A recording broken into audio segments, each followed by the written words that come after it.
2 de mayo de 1972, a las 8 de la mañana, John Edgar Hoover, máxima autoridad del FBI desde hacía 50 años y el hombre más temido de Estados Unidos, muere súbitamente a causa de un ataque cardíaco.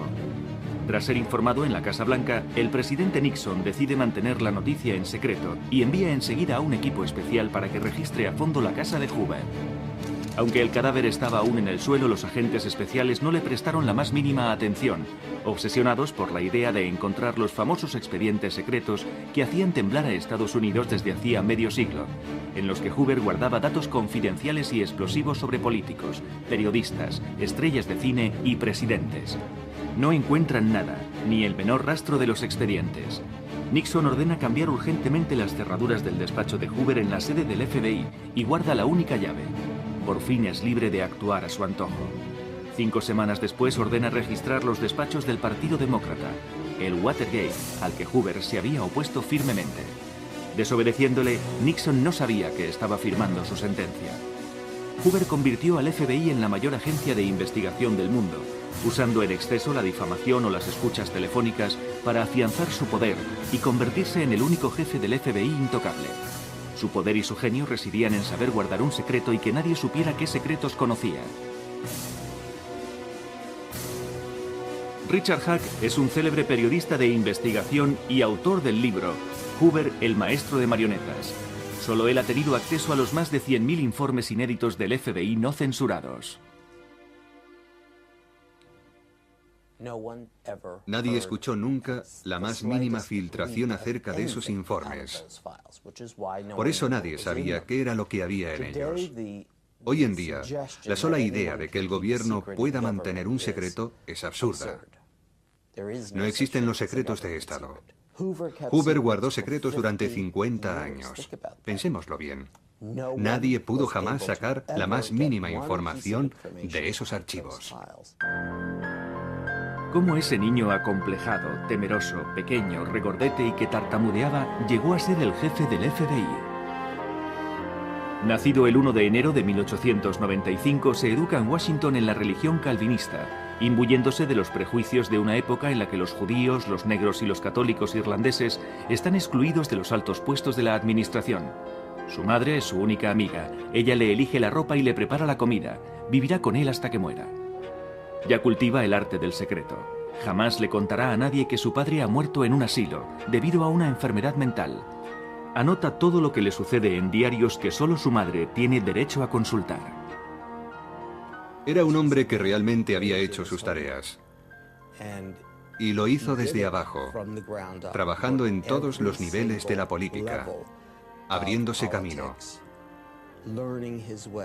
Empezó como mensajero de la biblioteca del Congreso, aprendiendo a llevar los ficheros, aprendiendo a memorizar detalles nimios, números. Aprendió a recordar y después aprendió a utilizar lo que sabía. En 1919 Hoover tiene 24 años. Estados Unidos aún es un país en construcción. Las rivalidades de la Guerra de Secesión, finalizada 50 años antes, aún no han desaparecido. El Ku Klux Klan tiene más de 1 millón de seguidores. Lenin hace un llamamiento a la revolución mundial. La clase media estadounidense está traumatizada por una serie de huelgas y atentados anarquistas con bombas. Se desencadena el gran terror a los rojos. Hoover es nombrado jefe de la División General de Inteligencia. Su misión, acorralar a los subversivos. Crea el mayor fichero jamás visto. 450.000 revolucionarios, anarquistas e inconformistas están fichados. El 7 de noviembre de 1919, Hoover organiza registros en todos los sindicatos. Comienzan las redadas violentas y las expulsiones. Pero Hoover quiere dar un golpe de efecto ante la opinión pública. Logra que se condene a Emma Goldman, la famosa revolucionaria estadounidense por anarquista, afirmando que sus discursos habían inspirado el asesinato del presidente McKinley 18 años antes. El 21 de diciembre a las 2 de la madrugada, Hoover acude personalmente a Ellis Island, el puerto de Nueva York, para presenciar la expulsión de Emma Goldman a Rusia junto con 294 extranjeros más a bordo del Buford, al que la prensa llama el Arca del Soviet. Hoover convoca a la prensa a esta deportación llamada por los periodistas la fiesta del adiós. Es el inicio de su fama. Estas acciones le valen un ascenso. En 1921, a los 26 años, Hoover es nombrado ayudante especial del ministro de Justicia. En aquellos momentos el departamento de investigación era extremadamente corrupto. No hacía falta gran cosa para ser agente. De hecho, pagaban $1 al año, les daban la documentación y les nombraban agentes. Los agentes hacían prácticamente lo que querían en nombre del gobierno federal. Aparentemente todo el mundo estaba en nómina en aquellos tiempos. En 1924, el presidente Coolidge decide que ha llegado el momento de limpiar a fondo los pasillos de la administración estadounidense para mejorar la imagen del Departamento de Justicia y de su agencia de investigación. Harlan Stone, el nuevo fiscal general, decidió limpiar la agencia de investigación. Para ello llamó al joven John Edgar Hoover, a un veinteañero, y le preguntó: ¿puedes hacer el trabajo? Hoover contestó: puedo hacer el trabajo, pero no lo haré si tengo que dar cuentas a alguien más que a usted. A los 30 años, Hoover es nombrado director del FBI. Conservará el puesto durante 48 años, justo hasta su muerte.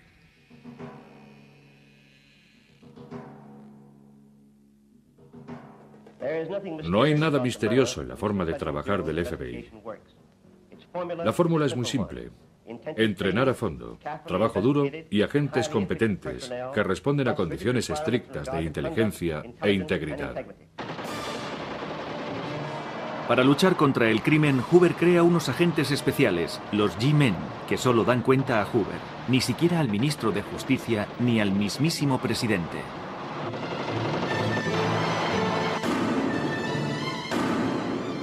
Su nuevo servicio debe ser irreprochable. Para ello impone que sus agentes tengan entre 25 y 35 años, sean blancos y guapos y pertenezcan a la clase media. Los agentes deben llevar traje, camisa blanca, corbata y un sombrero clásico. Los solteros deben vivir como monjes. Hoover va a usar incluso medios ilegales para romper parejas que no aprueba. Ni negros, ni hispanos, ni mujeres, ni judíos.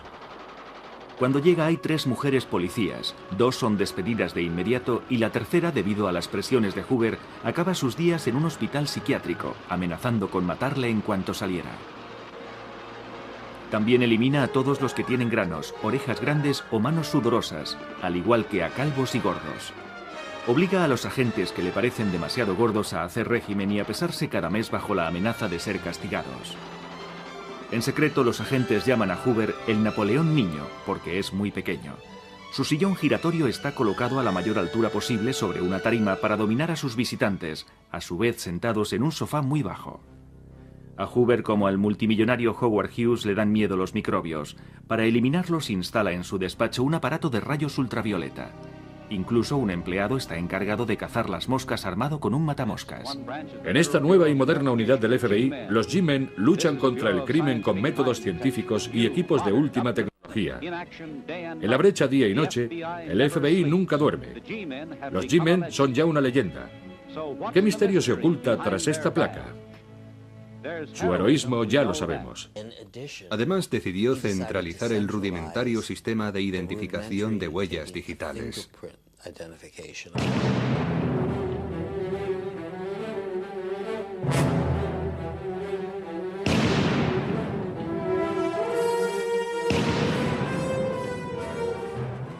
Es más, Hoover en persona lo organizó.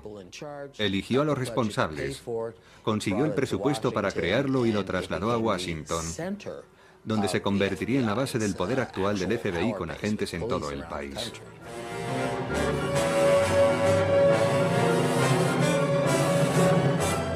Hoover crea el mayor laboratorio de criminología con un equipo de expertos ocupado las 24 horas del día haciendo estudios de balística, venenos, cabellos, fibras de tejidos, cartas anónimas y análisis grafológicos. El laboratorio y la división de identificación se convierten enseguida en los más modernos del mundo y en la clave del poder de Hoover. De esta forma, el FBI posee el monopolio virtual de toda la información criminal del país.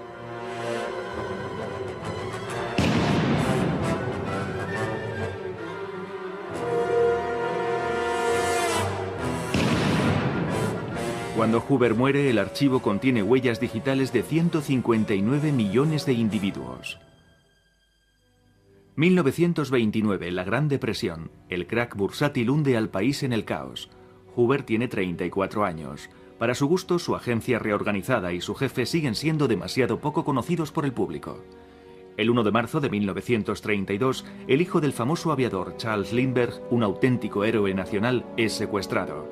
El país sufre una gran conmoción de la que Hoover se aprovecha. Logra que el presidente le destine sobre el terreno para ocuparse del caso. Su intervención no sirve de mucho. El cadáver del bebé es encontrado pocos días después, pero Hoover sabrá aprovecharlo. Durante la investigación, sus agentes se han visto obstaculizados por las diferentes jurisdicciones estatales. Hoover pide al presidente Roosevelt que aumente su autoridad. A partir de entonces, los agentes tendrán derecho a actuar y a llevar armas en todos los estados. Hoover tiene carta blanca para investigar a todos aquellos que en su opinión puedan representar una amenaza. Reunifica todos los servicios secretos en una sola agencia, el FBI, dirigido por un único hombre, Hoover. Señor Johnson, vamos a tener que reforzar nuestros efectivos en Little Rock, Arkansas, destinando a 2 agentes de San Luis a Little Rock, los agentes Bush y Hardy. Es el primer político que comprende el poder de los medios y sabe utilizarlos. La ocasión le llega con la caza de los gánsteres.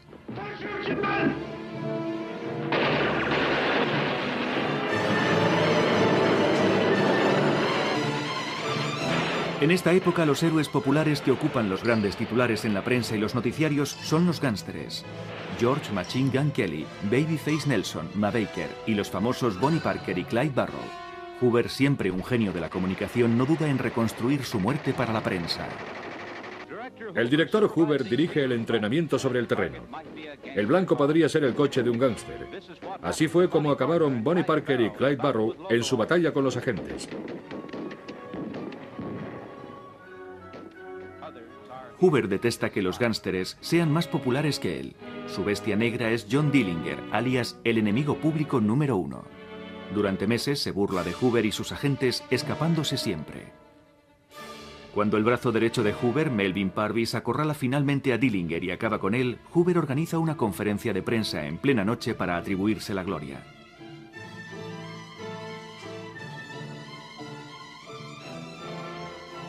En 1935, tras 600 días de guerra contra el crimen, Hoover y sus G-Men eliminan a los gánsteres de Estados Unidos. Se convierten en héroes ante la opinión pública bombardeada con sus éxitos por la prensa. George Machine Gun Kelly y su esposa Catherine son trasladados desde Memphis, Tennessee. Tan solo 90 días después del secuestro han sido condenadas 15 personas, 6 a cadena perpetua, entre ellas Bailey y Kelly en Alcatraz. Durante el arresto, Kelly suplicó: "No disparen, G-Men". Hoover negocia un contrato que le da el control absoluto sobre G-Men, una serie de radios sobre los éxitos de su agencia.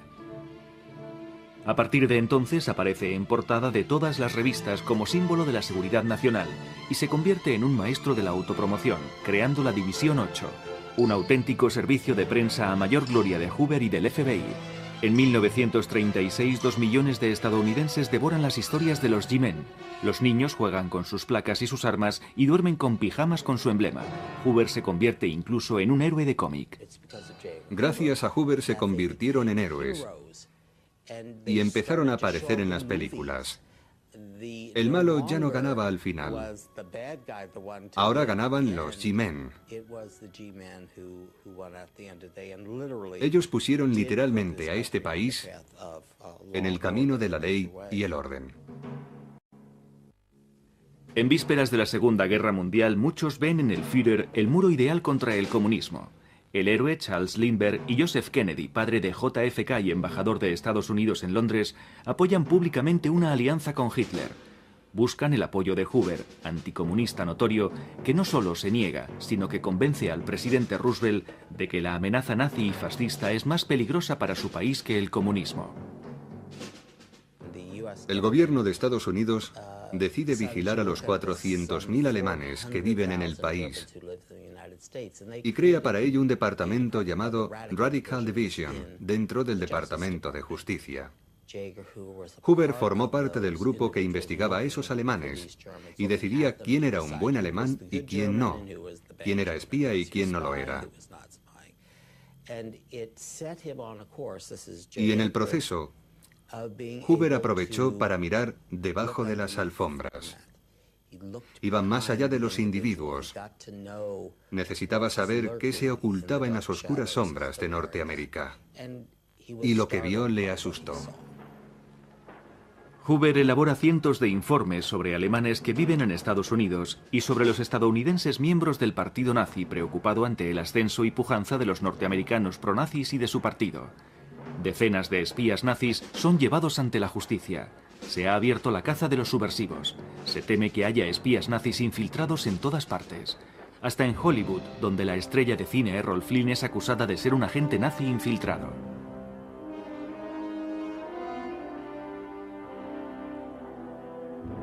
En junio de 1939 la guerra estalla en Europa. Roosevelt anuncia oficialmente que Hoover estará al frente de la lucha contra el espionaje y los sabotajes. En mayo de 1940 Roosevelt da luz verde a Hoover para llevar a cabo escuchas telefónicas prohibidas hasta entonces. La primera persona a quien decide espiar no es otra que la mujer del presidente, Eleanor Roosevelt. Hoover sospecha que tiene una aventura con un joven soldado comunista, Joseph Lash. Coloca micrófonos en su residencia, incluso en el dormitorio y en el baño. No encuentra nada, ninguna prueba de una posible relación sexual. Eleanor descubre los micrófonos y va a ver a su marido inmediatamente. Pero a Roosevelt parece preocuparle más el joven soldado a quien destina al Pacífico al día siguiente a 10.000 kilómetros de distancia. El informe sobre Eleanor Roosevelt tiene más de 449 páginas. El espionaje político del FBI a favor de la Casa Blanca le permite a Hoover aumentar su colección de expedientes. Poco a poco se hace con información sobre todos los miembros del Capitolio y se entrevista directamente con Roosevelt sin informar antes a su superior, el ministro de Justicia.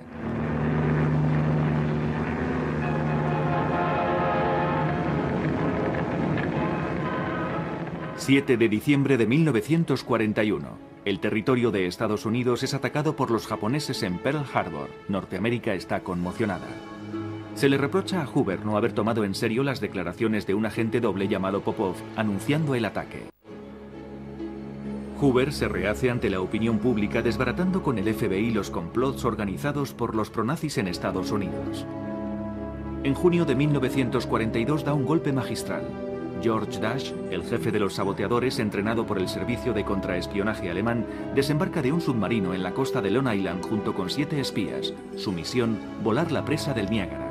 Curiosamente, en el último momento, Dash alerta al FBI. Hoover es consciente del golpe mediático y el 28 de junio de 1941 convoca a la prensa para anunciar que el FBI ha detenido a 8 espías nazis sin mencionar el papel de Dash, que es fusilado con sus cómplices. Esto le valdrá a Hoover la medalla de oro del Congreso. Pero tras la guerra surgen los interrogantes sobre el papel de Dash. ¿Era un agente estadounidense que se había infiltrado en los servicios secretos alemanes y que fue sacrificado por Hoover para proteger a otros agentes norteamericanos? La pregunta queda sin responder.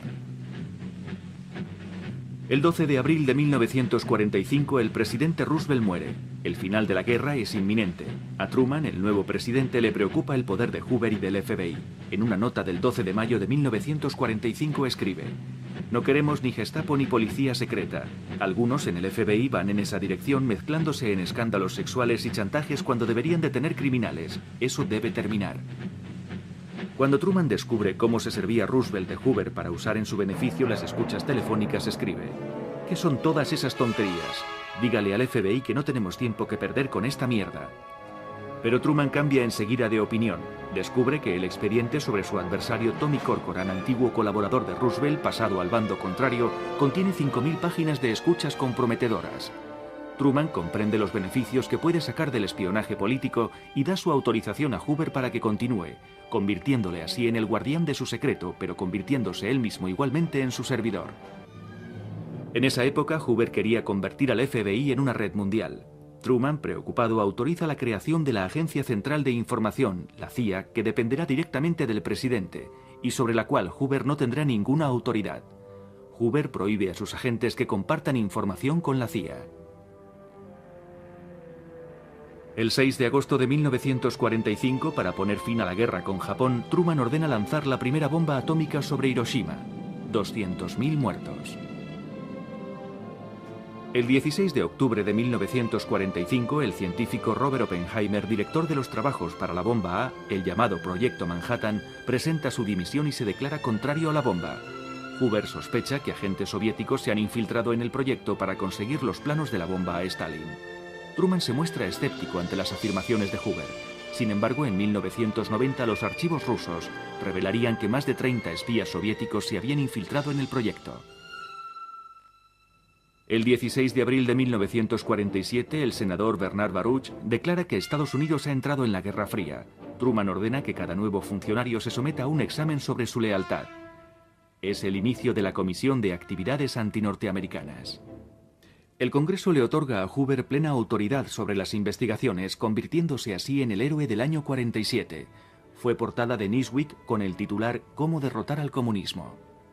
Hoover comprende que resultará mucho más mediático acusar a actores de comunistas que a ciudadanos desconocidos. El 20 de octubre de 1947 se celebran las primeras audiencias de la comisión con Gary Cooper, Robert Taylor y Ronald Reagan. Hoover cita también a los dueños de los estudios de Hollywood y les amenaza para que despidan a todos los artistas sospechosos de ser rojos. De lo contrario, lanzará una gran campaña contra el cine que arruinará a esa industria que ya atraviesa malos momentos debido a la llegada de la televisión. Al día siguiente, el 21 de octubre, 19 guionistas y directores son citados para responder a la pregunta ¿es o ha sido usted comunista? Los 10 primeros se niegan a responder acogiéndose a la quinta enmienda. Solo el 11º, Bertolt Brecht, accede a responder no, jamás he pertenecido al Partido Comunista. Hoover y la comisión le felicitan. Los 10 primeros son condenados. El 24 de octubre, Bogart, Bacall, Sinatra y Ava Gardner llegan a Washington para apoyar a los 10 de Hollywood.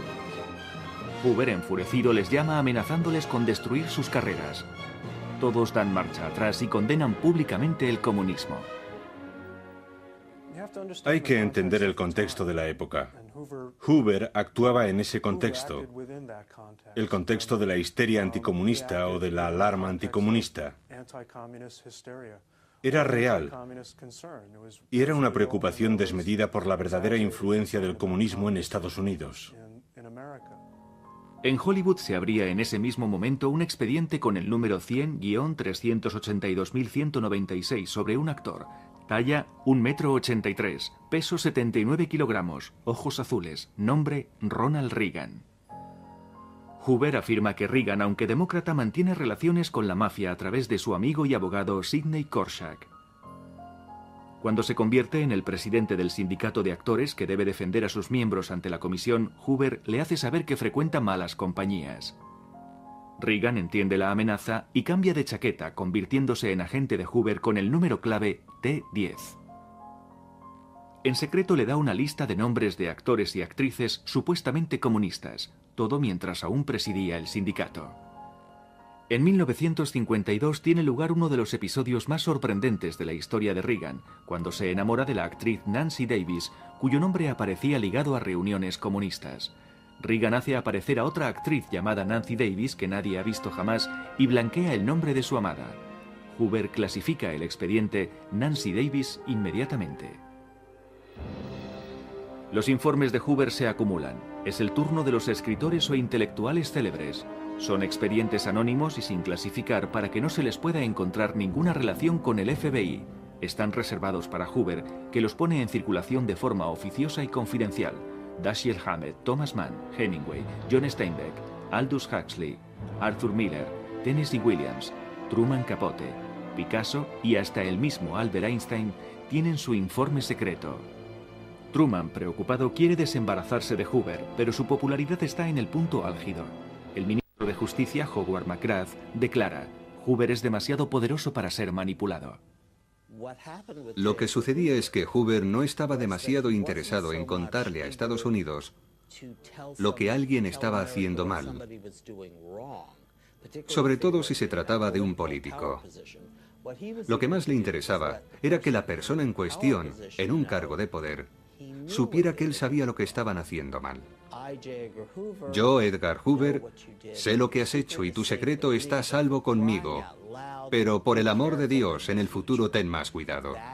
De esta forma, el senador, el juez, el presidente, la familia del presidente, todos Eran conscientes de que alguien lo sabía, de que alguien conocía su secreto, y con cada secreto que guardaba aumentaba su poder. Y al aumentar su poder, aumentaba su popularidad. Todos le invitaban a salir en la foto, de forma que aparecía constantemente delante de los ojos de los ciudadanos, que le querían y se sentían seguros. Besaba a Shirley Temple en la mejilla. Era el policía de Estados Unidos y era honrado. No recibía un gran sueldo, no quería un gran sueldo, y cuando Joseph Kennedy, el padre del difunto presidente John Fitzgerald Kennedy, literalmente le puso la presidencia a sus pies, él contestó: no, no seré candidato a presidente. No tengo ningún interés en presentarme para presidente. El 11 de octubre de 1955, Joseph Kennedy escribe a Hoover: Walter Winchell ha sugerido su nombre como candidato a la presidencia. Sería algo formidable para Estados Unidos. Da igual que lo haga con los demócratas o con los republicanos. Le garantizo toda mi ayuda. Estados Unidos se merece a alguien como usted. Cuando Joseph Kennedy le preguntó por qué, contestó: porque yo tengo más poder que el presidente. No sé si quiero ese trabajo. Me quedaría fuera del negocio dentro de 4 años. Ahora tengo todo el poder que quiero y no soy un cargo electo. De hecho, no lo era. Fue un cargo político que supo pasar de administración en administración y era muy popular. En febrero de 1950, el senador McCarthy declara que el gobierno de Truman acoge conscientemente a más de 200 miembros del Partido Comunista. Cuando se le exige que presente pruebas, McCarthy pide ayuda a Hoover. El director ordena que se busque en los expedientes todo aquello que pueda serle de utilidad y le facilita en secreto la información. A finales de los años 40, McCarthy estaba loco por descubrir a todos los comunistas del país. Y para Hoover, todo aquel que se uniera a su equipo para desenmascarar a los comunistas era un amigo. La mayoría de la gente conocía entonces a alguien que había coqueteado con la idea de afiliarse al Partido Comunista, solo porque era muy popular. Era una causa radical. Estaba de moda entre los más jóvenes y entre aquellos políticamente progresistas. No se trataba tanto de que estuvieran a favor del comunismo, estaban a favor de hacer algo de vanguardia. En 1951, Hoover se une al clan de Nixon y Eisenhower para las futuras elecciones del 52. El candidato rival es Adlai Stevenson, gobernador de Illinois. El mismo día en que anuncia su candidatura, el FBI prepara un informe de 19 páginas acusándole de homosexualidad y de simpatizar con el comunismo. Hoover ordena que un texto sobre un papel sin firma y sin membrete difunda las acusaciones de carácter sexual.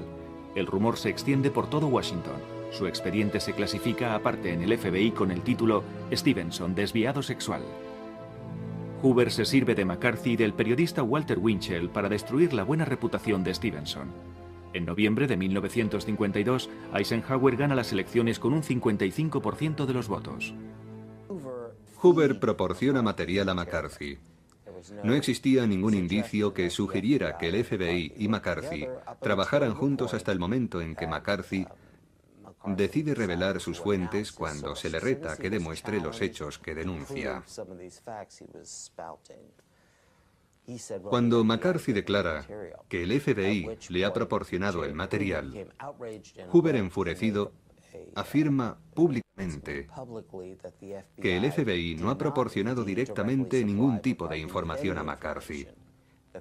El hecho es que nada más implicarle McCarthy, él empieza a alejarse del senador.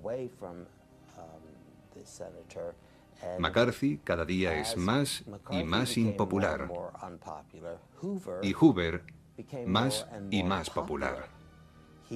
Hoover se dirige al país diciendo: tenemos que ser juiciosos, tenemos que ser razonables. Es la clase de cosa que Hoover hizo repetidamente. Lo hizo con periodistas, con amigos, con estrellas de cine. Les da un poco de información, los seduce, y cuando dejan de serle útiles, los abandona.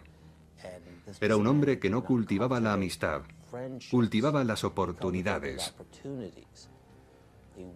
Manipuló al país, manipuló al Congreso y manipuló a Hollywood.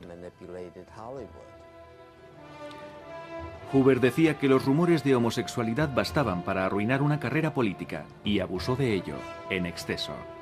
Mientras se convertía en un maestro de la manipulación, sus enemigos comenzaban a emplear los mismos métodos contra él, acusándole de mantener con Clyde Tolson, su mano derecha, una relación amorosa que duraría 40 años. Trabajaban juntos, eran solteros, iban juntos a todas partes. Algunos periodistas hicieron circular el rumor de que la mafia tenía en su poder fotos comprometedoras. No solo nadie vio nunca esas fotos. Además, ante la gravedad de esas acusaciones que podrían destruir la carrera de Hoover, ¿qué jefe de la mafia se arriesgaría a chantajear al hombre más temido del país? Tolson permanecerá a su lado hasta el final. Años más tarde, el mismo día en que Hoover muere, abandonará el FBI y no volverá jamás. De hecho, no existía ni la más mínima prueba. Y crean que la he buscado. Puede que exista algo que sugiera lo que pasaba. Pero lo único que he encontrado que muestra algún signo de amor es el tiempo que dedicó a su madre y a Dorothy Lamour.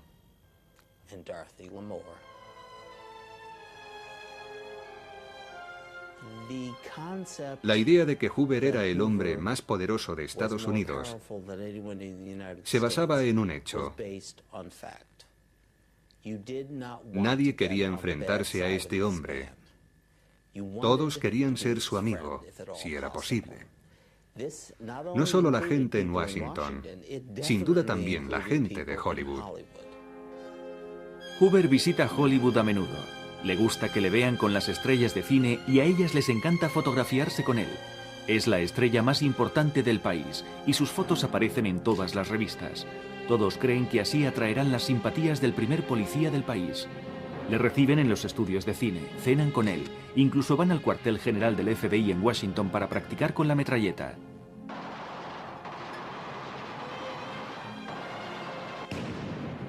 Ignoran que ha ordenado seguirles y escucharles y que tiene expedientes sobre todos y cada uno de ellos. Hoover sabe que tras el glamour de las veladas, de los estrenos, de las palmeras, de las hermosas villas, se oculta un mundo de gánsteres, delatores, prostitutas, drogadictos, abogados corruptos y políticos ávidos de publicidad. En 1953 crea una comisión especial sobre seguridad interior y abre una serie de investigaciones sobre Hollywood. Así es como Lana Turner, Gary Cooper, Anthony Quinn, Marilyn Monroe, Charlton Heston, Spencer Tracy, Groucho Marx, Burt Lancaster, Edward G. Robinson, Charlie Chaplin y muchos más terminan fichados por el FBI. Incluso llegará a colocar micrófonos en las mansiones de los productores y en los estudios de cine. Todo Hollywood está bajo vigilancia. John Edgar Hoover tenía su propio estilo y método de archivar. Esa fue la base de un poder extraordinario, porque nadie sabía cómo encontrar algo entre esos millones de documentos.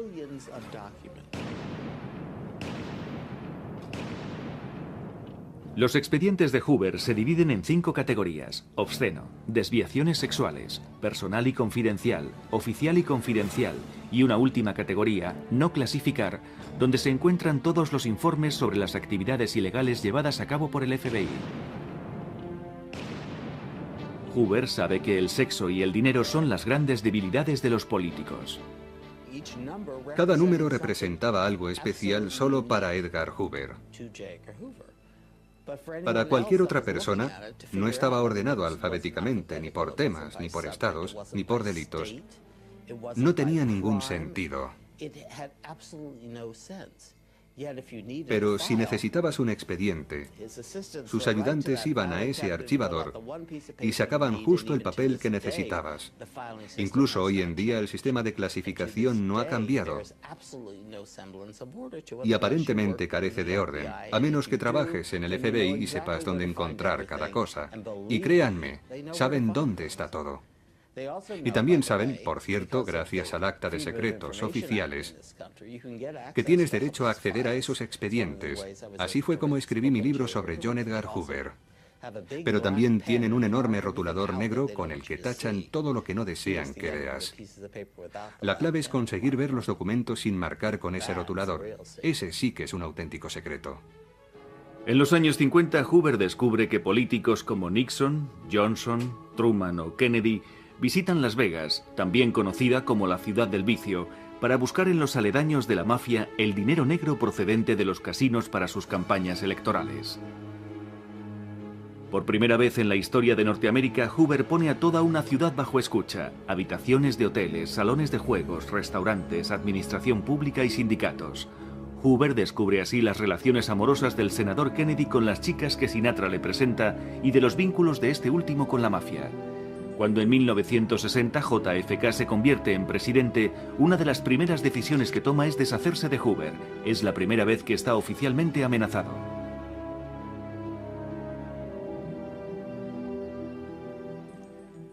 En muchos aspectos, Hoover y Frank Sinatra estaban hechos el uno para el otro. En 1988, cuando Frank Sinatra murió, los dos nos interesamos en su informe del FBI, porque los dos trabajábamos en el mismo tema. Yo investigo mucho en los archivos del gobierno y Phil hace periodismo de investigación. Y los dos sabíamos que Sinatra fue una figura de primer orden en la industria del espectáculo y en la política de Estados Unidos durante medio siglo, y que su expediente sería sin duda muy interesante. Y lo era. Lo que encontramos fue 50 años de historia de Estados Unidos, desde la era comunista hasta la era Kennedy y la era Reagan. Frank Sinatra se codeó con todo el mundo durante aquel periodo.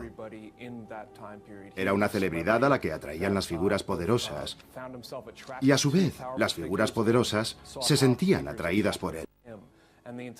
Y durante todo ese tiempo, otra gran figura de la historia norteamericana, John Edgar Hoover, lo observaba todo y tomaba abundantes notas sobre dos cosas: los hechos contrastados y también los rumores sin verificar sobre la vida de Sinatra.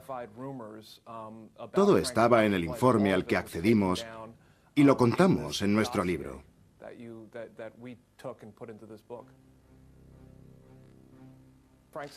Frank Sinatra siempre estaba con personajes dudosos como Sam Giancana, el jefe de la mafia de Chicago y el más famoso de todos. En 1960, Frank Sinatra presentó a Sam Giancana y John F. Kennedy, cuando este último era el candidato a la presidencia. Y en diferentes ocasiones a ambos les presentó a Judith Campbell. Judith Campbell era la amante de John F. Kennedy y de Sam Giancana.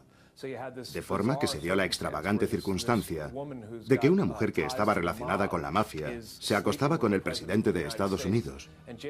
John Edgar Hoover, gracias a sus buenos contactos y a sus informadores, lo supo siempre y le dejó bien claro a Robert Kennedy, el hermano del presidente, que lo sabía todo. Edgar Hoover enseguida fue a la Casa Blanca y le dijo a Robert Kennedy: quiero que sepa que sería prudente que hablara con su hermano el presidente sobre la relación que mantiene actualmente con una mujer llamada Judith Campbell, que está relacionada con la mafia personalmente.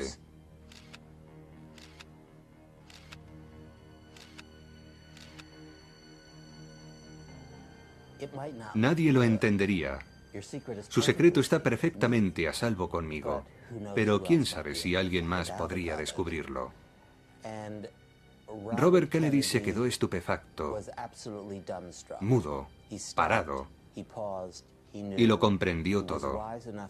Fue lo bastante sabio para darse cuenta de que no podían deshacerse de Hoover, que no existía ninguna posibilidad de despedir a ese hombre debido a lo que sabía. Se puede decir que ese fue el momento de gloria de John Edgar Hoover, porque en mi opinión en ningún momento en la historia de Estados Unidos el AMPA estuvo tan cerca de poder influir al más alto nivel en el gobierno del país. Uno piensa que este tipo de cosas suceden en Italia, no en Estados Unidos. Era evidente que la mafia estaba usando a Frank Sinatra para acceder al presidente de Estados Unidos. Hoover tiene 66 años y sabe que Kennedy tiene intención de cesarle cuando sea reelegido en 1964. Detesta a Robert Kennedy, quien por primera vez en 30 años le obliga a pasar por él para hablar con el presidente. Pero Hoover sabe, gracias a las escuchas que ha ordenado realizar en Las Vegas, que los Kennedy están implicados en los intentos de asesinato de Fidel Castro y que el asunto se le confió a la CIA, principal rival de Hoover, para mantenerle alejado. Cuando la CIA elige para esta misión a dos padrinos de la mafia de Las Vegas, amigos de Sinatra y del presidente, Sam Giancana y Johnny Rosselli, Hoover solo tiene que abrir un nuevo expediente sobre los Kennedy y esperar. Gracias a los micrófonos que ha hecho colocar en la casa de Malibú del actor y cuñado de Kennedy, Peter Lawford, y a pesar de la prohibición de Robert Kennedy, también está al corriente de la relación secreta entre Marilyn Monroe y JFK. Una transcripción de las escuchas revela que cuando Marilyn aconseja al presidente que se deshaga de Hoover, él le contesta: imposible, sabe demasiado. Hoover está. Cuando JFK muere asesinado, Hoover protege a los Kennedy, pero él lo sabe todo, y los Kennedy lo saben. Hoover puede dormir tranquilo, nadie podrá deshacerse jamás de él.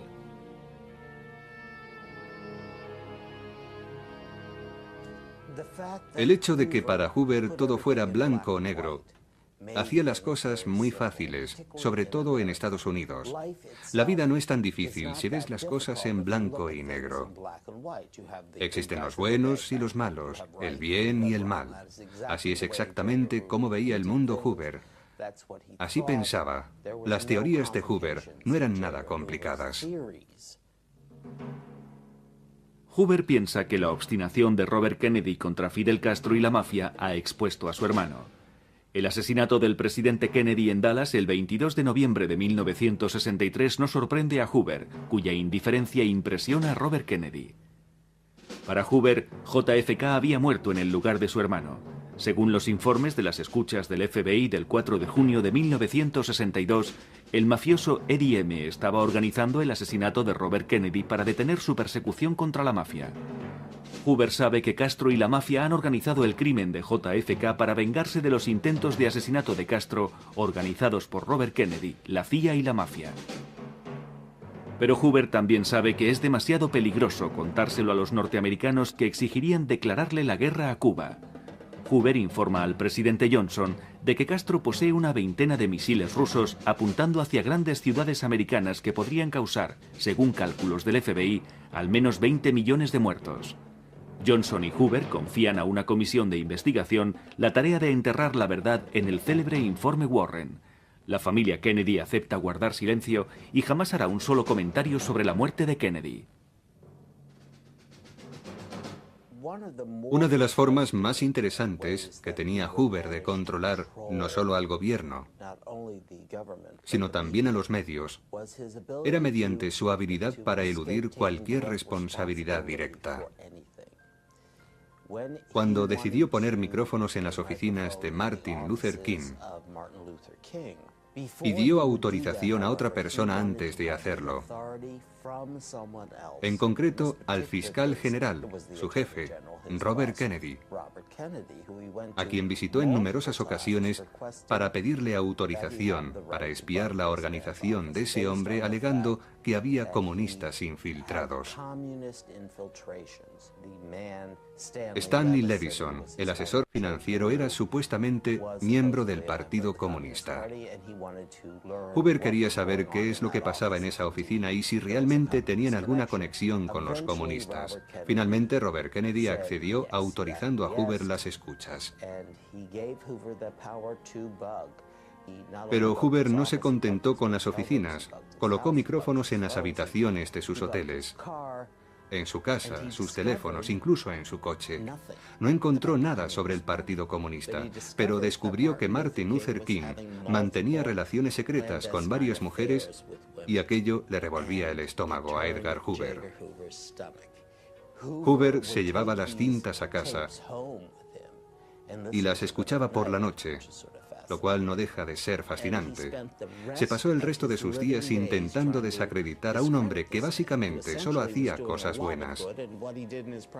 Para la mayoría de la gente, lo que hiciera con su vida privada era asunto suyo, pero no para Hoover. Robert Kennedy nunca dio marcha atrás. Nunca dijo, ya basta, se acabó. Nunca le quitó el poder a Edgar Hoover. Cuando Martin Luther King murió, estaba siendo espiado. Hubo un encuentro maravilloso cuando Martin Luther King fue a visitar a Edgar Hoover al cuartel general del FBI para intentar hacer las paces. Se estrecharon las manos y todo indicaba que su relación volvía a ser amistosa. Pero no fue así. Ante los ojos de Hoover nada había cambiado. Sencillamente tenía la oportunidad de hacerse otra foto, así que sonrió a las cámaras y nada más salir Martin Luther King ordenó nuevas escuchas. A principios de los años 70, al final de sus días, Hoover traiciona todos sus principios. A pesar de tener a todos los grandes jefes de la mafia vigilados, deja que cometan asesinatos de los que está perfectamente informado para proteger a sus confidentes infiltrados en el seno de la mafia. Permite que asesinen delante de sus narices y deja que sus agentes arresten a inocentes que serán condenados. Is it true that in the year 1950 you devised the murder of the heads of the so-called five families in New York? It's a complete falsehood. Esa información no se conoció hasta después de la muerte de Hoover y es una acusación mucho más interesante que ningún rumor que hayamos podido oír sobre sus relaciones con su segundo al mando, que resultan nimias comparadas con acusar a alguien falsamente de asesinato y dejar que los verdaderos asesinos que tú conoces queden en libertad. Es espantoso para mí y para cualquiera que conozca la historia. Es una enorme mancha negra sobre su nombre. En 1971 la reputación de Hoover cae en picado ante la opinión pública. Nixon y sus colaboradores solo quieren una cosa: echarle. Una nota del FBI del 8 de octubre de 1971 revela una conversación del presidente con sus asesores. Por muchas razones Hoover debe dimitir, debe salir de aquí, debe marcharse por su propia voluntad para no provocar ningún escándalo antes de las elecciones del próximo año. En ese momento informan a Nixon de que los demócratas van a hacer público un informe sobre supuestos sobornos que habría recibido del multimillonario Howard Hughes. Nixon contrata a unos exagentes de la CIA llamados los fontaneros para que encuentren esos informes, pero no encuentran nada tras una serie de robos en todo el país. Cuando Hoover descubre que el presidente ha creado su propia policía secreta, algo que nunca había sucedido hasta ese momento, le hace saber que está cavando su tumba. Nixon no le escucha. El 2 de mayo de 1972, Hoover muere debido a una crisis cardíaca. Sorprendentemente, nunca se le realiza la autopsia al cadáver, dejando que planeen dudas sobre las causas de la crisis cardíaca. Su muerte resulta providencial. Liberado de la carga de Hoover, Nixon envía a sus hombres pocas semanas después a robar en la sede del Partido Demócrata en Washington, en el edificio Watergate. Comienza el asunto Watergate. Nixon ha firmado el principio de su fin. En 2006 sabremos que Garganta Profunda, el confidente que guió la investigación de Bob Woodward y Carl Bernstein, los dos periodistas del Washington Post que harían público el escándalo provocando la dimisión de Nixon, era Mark Felt, un agente del FBI que había trabajado para Hoover durante muchos años.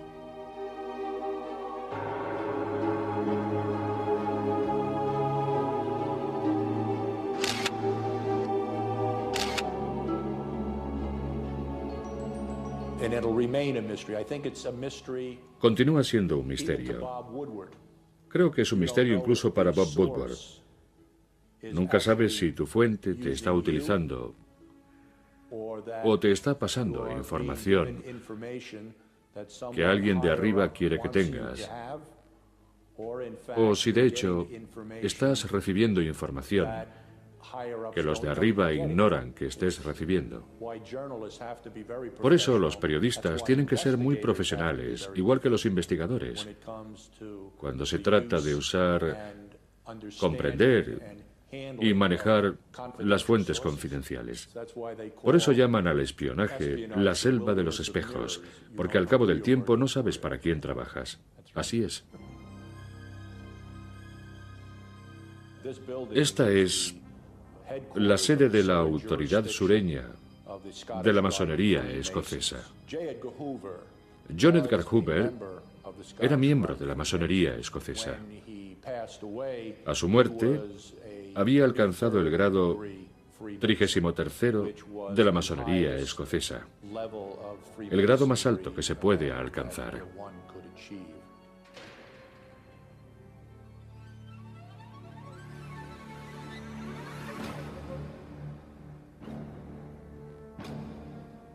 Tras la muerte de Hoover, el FBI cambió, se hizo más abierto.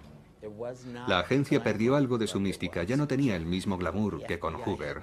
El FBI tenía que reinventarse, volver a estar más allá de toda sospecha. Y así lo hizo. Y como todos vimos cómo lo hacía, volvimos a sentir respeto por el FBI.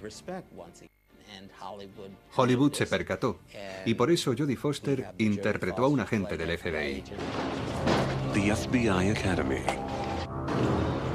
A criminal asylum. Hello, sir.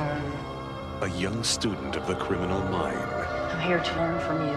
Just do your job, but never forget what he is. Now we have celebrities that are Ahora hay famosos afraid to put their name in the que no mix temen que su nombre se asocie con el FBI. of investigation. Now, FBI profiler Terry McCaleb owes his life to the victim of a murder.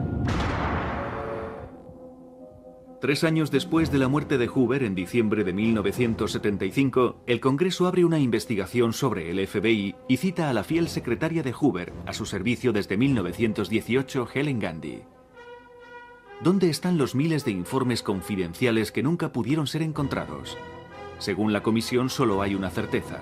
Los documentos fueron sacados después de su muerte de la casa de Hoover. Helen Gandy se defiende. Solo eran cosas personales de Hoover. Sin embargo, el chofer que transportó los expedientes le contradice. Afirma que había al menos 25 archivadores y 35 cajas de cartón depositados en el sótano de la casa, conservados bajo la estrecha vigilancia de la empleada Annie Fields. Nadie sabe qué fue de aquellos expedientes. Newsweek revelaría meses más tarde que informes altamente perjudiciales para la Casa Blanca de Nixon seguían en poder de Clyde Tolson. Cuando murió, su casa fue registrada de arriba a abajo por agentes del FBI. Helen Gandy no habló nunca y no volvieron a molestarla. En 1977 el FBI incinera el expediente Desviaciones Sexuales, que contenía más de 300.000 páginas. John Edgar Hoover es un personaje complejo. Hasta el día de hoy su nombre ha adornado el cuartel general del FBI en Washington, D.C. Es el edificio J. Edgar Hoover. Y en el Congreso, tanto republicanos como demócratas siguen discutiendo si su nombre debería estar o no en ese edificio, porque bajo su mandato se produjo una violación masiva del derecho a la intimidad. En la actualidad, el FBI se dedica a prevenir el terrorismo, que es lo que el país nos exige en estos momentos. Que identifiquemos el problema antes de que se convierta en un problema grave, antes de otro 11S. De hecho, no es que no supiéramos nada acerca del 11S, es que no lo contamos. Había información, pero no llegaba a los sitios correctos. Disponíamos de indicios que nunca llegamos a poner en una misma cesta. En tiempos de Edgar Hoover, se hubiera hecho, se hubiera descubierto, porque todo terminaba en él. Ahora tenemos muchas agencias de seguridad, la CIA, el TSA y un montón de siglas más. Todo el mundo tiene su pequeño espacio y nadie sabe qué hacer con él. Y en el caso de Hoover, él sí sabía lo que tenía que hacer. Él era el final. Todo terminaba ahí. Él lo sabía todo. Recibía la información. Nadie dejaba de informarle. Todos se enorgullecían de que sus informes llegaran a Hoover. Yo estoy de acuerdo. No habría pasado esto. Sin duda, no habría pasado.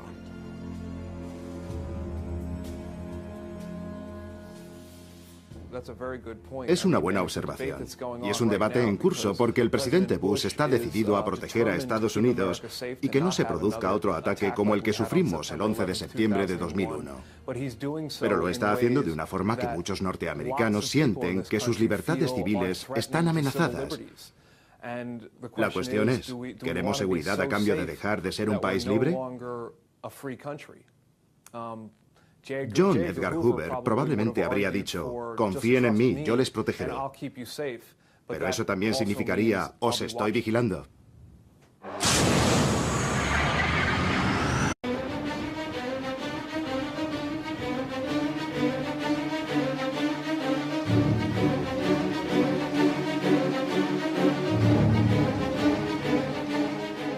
El 2 de mayo de 1972, a las 8 de la mañana, John Edgar Hoover, máxima autoridad del FBI desde hacía 50 años y el hombre más temido de Estados Unidos, muere súbitamente a causa de un ataque cardíaco. Tras ser informado en la Casa Blanca, el presidente Nixon decide mantener la noticia en secreto y envía enseguida a un equipo especial para que registre a fondo la casa de Hoover. Aunque el cadáver estaba aún en el suelo, los agentes especiales no le prestaron la más mínima atención, obsesionados por la idea de encontrar los famosos expedientes secretos que hacían temblar a Estados Unidos desde hacía medio siglo, en los que Hoover guardaba datos confidenciales y explosivos sobre políticos, periodistas, estrellas de cine y presidentes. No encuentran nada, ni el menor rastro de los expedientes. Nixon ordena cambiar urgentemente las cerraduras del despacho de Hoover en la sede del FBI y guarda la única llave. Por fin es libre de actuar a su antojo. 5 semanas después ordena registrar los despachos del Partido Demócrata, el Watergate, al que Hoover se había opuesto firmemente. Desobedeciéndole, Nixon no sabía que estaba firmando su sentencia. Hoover convirtió al FBI en la mayor agencia de investigación del mundo, usando en exceso la difamación o las escuchas telefónicas para afianzar su poder y convertirse en el único jefe del FBI intocable. Su poder y su genio residían en saber guardar un secreto y que nadie supiera qué secretos conocía. Richard Hack es un célebre periodista de investigación y autor del libro Hoover, el maestro de marionetas. Solo él ha tenido acceso a los más de 100.000 informes inéditos del FBI no censurados. Nadie escuchó nunca la más mínima filtración acerca de esos informes. Por eso nadie sabía qué era lo que había en ellos. Hoy en día, la sola idea de que el gobierno pueda mantener un secreto es absurda. No existen los secretos de Estado. Hoover guardó secretos durante 50 años. Pensémoslo bien. Nadie pudo jamás sacar la más mínima información de esos archivos. Cómo ese niño acomplejado, temeroso, pequeño, regordete y que tartamudeaba llegó a ser el jefe del FBI. Nacido el 1 de enero de 1895, se educa en Washington en la religión calvinista, imbuyéndose de los prejuicios de una época en la que los judíos, los negros y los católicos irlandeses están excluidos de los altos puestos de la administración. Su madre es su única amiga, ella le elige la ropa y le prepara la comida, vivirá con él hasta que muera. Ya cultiva el arte del secreto. Jamás le contará a nadie que su padre ha muerto en un asilo, debido a una enfermedad mental. Anota todo lo que le sucede en diarios que solo su madre tiene derecho a consultar. Era un hombre que realmente había hecho sus tareas. Y lo hizo desde abajo, trabajando en todos los niveles de la política, abriéndose camino. Empezó como mensajero de la biblioteca del Congreso, aprendiendo a llevar los ficheros, aprendiendo a memorizar detalles nimios, números. Aprendió a recordar. Y después, aprendió a utilizar lo que sabía. En 1919, Hoover tiene 24 años. Estados Unidos aún es un país en construcción. Las rivalidades de la Guerra de Secesión, finalizada 50 años antes, aún no han desaparecido. El Ku Klux Klan tiene más de 1 millón de seguidores. Lenin hace un llamamiento a la revolución mundial. La clase media estadounidense está traumatizada por una serie de huelgas y atentados anarquistas con bombas. Se desencadena el gran terror a los rojos. Hoover es nombrado jefe de la División General de Inteligencia. Su misión, acorralar a los subversivos. Crea el mayor fichero jamás visto. 450.000 revolucionarios, anarquistas e inconformistas están fichados. El 7 de noviembre de 1919, Hoover organiza registros en todos los sindicatos. Comienzan las redadas violentas y las expulsiones. Pero Hoover quiere dar un golpe de efecto ante la opinión pública. Logra que se condene a Emma Goldman, la famosa revolucionaria estadounidense por anarquista, afirmando que sus discursos habían inspirado el asesinato del presidente McKinley 18 años antes. El 21 de diciembre a las 2 de la madrugada, Hoover acude personalmente a Ellis Island, el puerto de Nueva York, para presenciar la expulsión de Emma Goldman a Rusia junto con 294 extranjeros más a bordo del Buford, al que la prensa llama el Arca del Soviet. Hoover convoca a la prensa a esta deportación llamada por los periodistas la fiesta del adiós. Es el inicio de su fama. Estas acciones le valen un ascenso. En 1921, a los 26 años, Hoover es nombrado ayudante especial del ministro de Justicia. En aquellos momentos el departamento de investigación era extremadamente corrupto. No hacía falta gran cosa para ser agente. De hecho, pagaban $1 al año, les daban la documentación y les nombraban agentes. Los agentes hacían prácticamente lo que querían en nombre del gobierno federal. Aparentemente todo el mundo estaba en nómina en aquellos tiempos. En 1924, el presidente Coolidge decide que ha llegado el momento de limpiar a fondo los pasillos de la administración estadounidense para mejorar la imagen del Departamento de Justicia y de su agencia de investigación.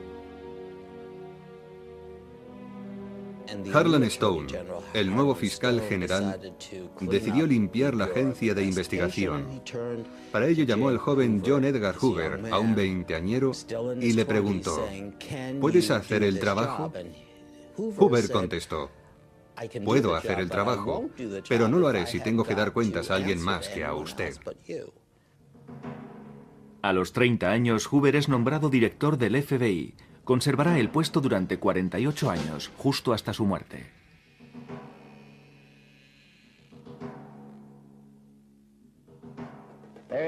No hay nada misterioso en la forma de trabajar del FBI. La fórmula es muy simple.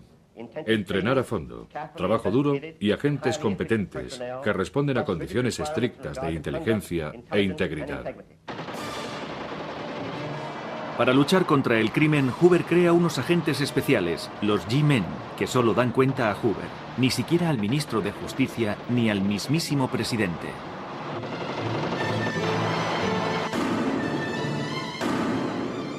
Su nuevo servicio debe ser irreprochable.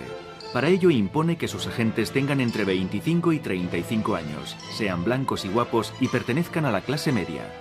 Los agentes deben llevar traje, camisa blanca, corbata y un sombrero clásico. Los solteros deben vivir como monjes. Hoover va a usar incluso medios ilegales para romper parejas que no aprueba. Ni negros, ni hispanos, ni mujeres, ni judíos.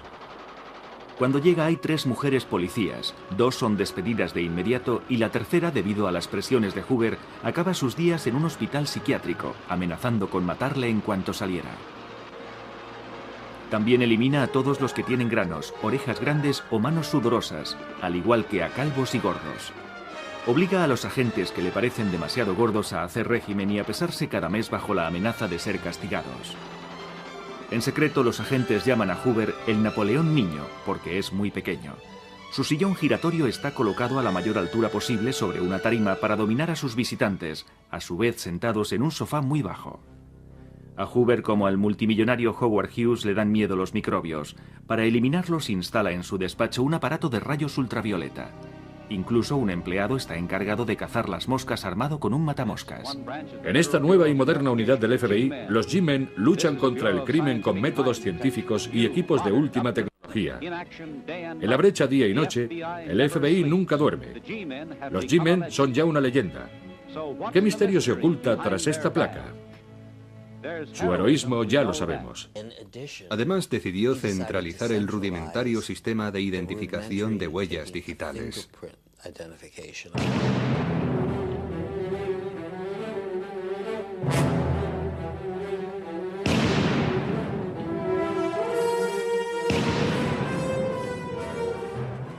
Es más, Hoover en persona lo organizó. Eligió a los responsables, consiguió el presupuesto para crearlo y lo trasladó a Washington, donde se convertiría en la base del poder actual del FBI con agentes en todo el país.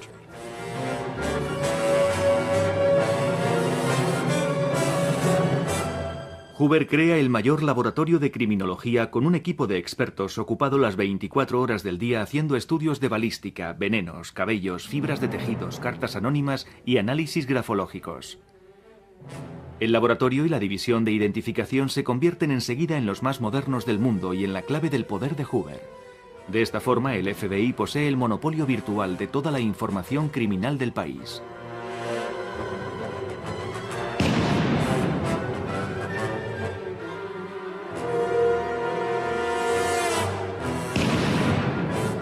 Cuando Hoover muere, el archivo contiene huellas digitales de 159 millones de individuos.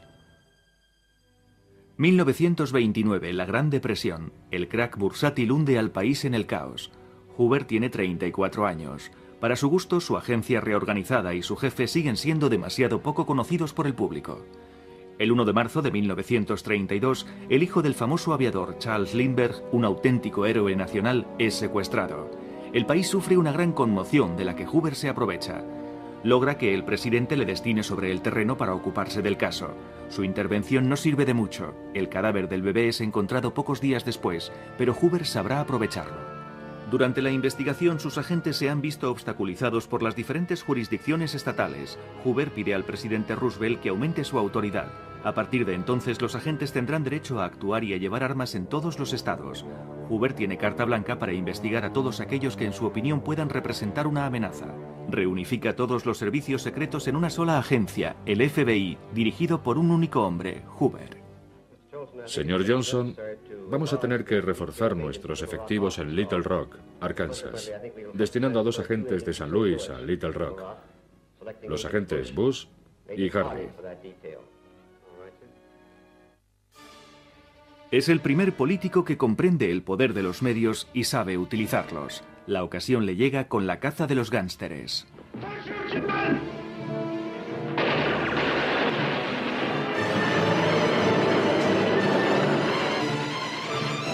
En esta época, los héroes populares que ocupan los grandes titulares en la prensa y los noticiarios son los gánsteres. George Machine Gun Kelly, Babyface Nelson, Ma Baker y los famosos Bonnie Parker y Clyde Barrow. Hoover, siempre un genio de la comunicación, no duda en reconstruir su muerte para la prensa. El director Hoover dirige el entrenamiento sobre el terreno. El blanco podría ser el coche de un gángster. Así fue como acabaron Bonnie Parker y Clyde Barrow en su batalla con los agentes.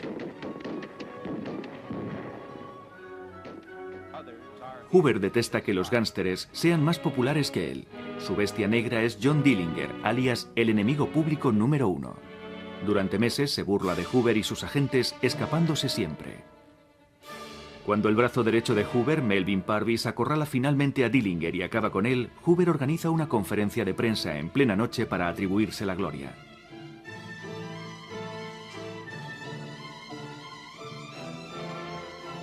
En 1935, tras 600 días de guerra contra el crimen, Hoover y sus G-Men eliminan a los gánsteres de Estados Unidos. Se convierten en héroes ante la opinión pública bombardeada con sus éxitos por la prensa. George Machine Gun Kelly y su esposa Catherine son trasladados desde Memphis, Tennessee. Tan solo 90 días después del secuestro han sido condenadas 15 personas, 6 a cadena perpetua, entre ellas Bailey y Kelly en Alcatraz. Durante el arresto, Kelly suplicó: "No disparen, G-Men". Hoover negocia un contrato que le da el control absoluto sobre G-Men, una serie de radios sobre los éxitos de su agencia. A partir de entonces aparece en portada de todas las revistas como símbolo de la seguridad nacional y se convierte en un maestro de la autopromoción, creando la División 8, un auténtico servicio de prensa a mayor gloria de Hoover y del FBI. En 1936, 2 millones de estadounidenses devoran las historias de los G-Men. Los niños juegan con sus placas y sus armas y duermen con pijamas con su emblema. Hoover se convierte incluso en un héroe de cómic. Gracias a Hoover se convirtieron en héroes y empezaron a aparecer en las películas. El malo ya no ganaba al final. Ahora ganaban los G-Men. Ellos pusieron literalmente a este país en el camino de la ley y el orden. En vísperas de la Segunda Guerra Mundial, muchos ven en el Führer el muro ideal contra el comunismo. El héroe Charles Lindbergh y Joseph Kennedy, padre de JFK y embajador de Estados Unidos en Londres, apoyan públicamente una alianza con Hitler. Buscan el apoyo de Hoover, anticomunista notorio, que no solo se niega, sino que convence al presidente Roosevelt de que la amenaza nazi y fascista es más peligrosa para su país que el comunismo. El gobierno de Estados Unidos decide vigilar a los 400.000 alemanes que viven en el país y crea para ello un departamento llamado Radical Division dentro del Departamento de Justicia. Hoover formó parte del grupo que investigaba a esos alemanes y decidía quién era un buen alemán y quién no, quién era espía y quién no lo era.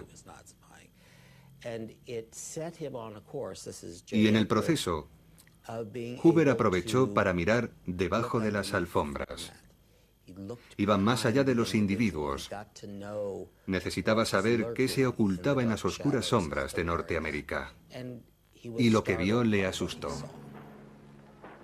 Hoover elabora cientos de informes sobre alemanes que viven en Estados Unidos y sobre los estadounidenses miembros del partido nazi, preocupado ante el ascenso y pujanza de los norteamericanos pronazis y de su partido. Decenas de espías nazis son llevados ante la justicia.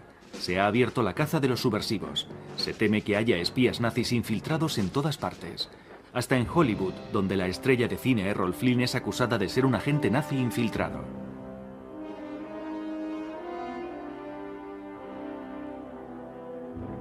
En junio de 1939 la guerra estalla en Europa. Roosevelt anuncia oficialmente que Hoover estará al frente de la lucha contra el espionaje y los sabotajes. En mayo de 1940 Roosevelt da luz verde a Hoover para llevar a cabo escuchas telefónicas prohibidas hasta entonces. La primera persona a quien decide espiar no es otra que la mujer del presidente, Eleanor Roosevelt. Hoover sospecha que tiene una aventura con un joven soldado comunista, Joseph Lash. Coloca micrófonos en su residencia, incluso en el dormitorio y en el baño.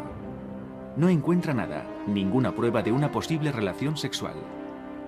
Eleanor descubre los micrófonos y va a ver a su marido inmediatamente. Pero a Roosevelt parece preocuparle más el joven soldado a quien destina al Pacífico al día siguiente a 10.000 kilómetros de distancia.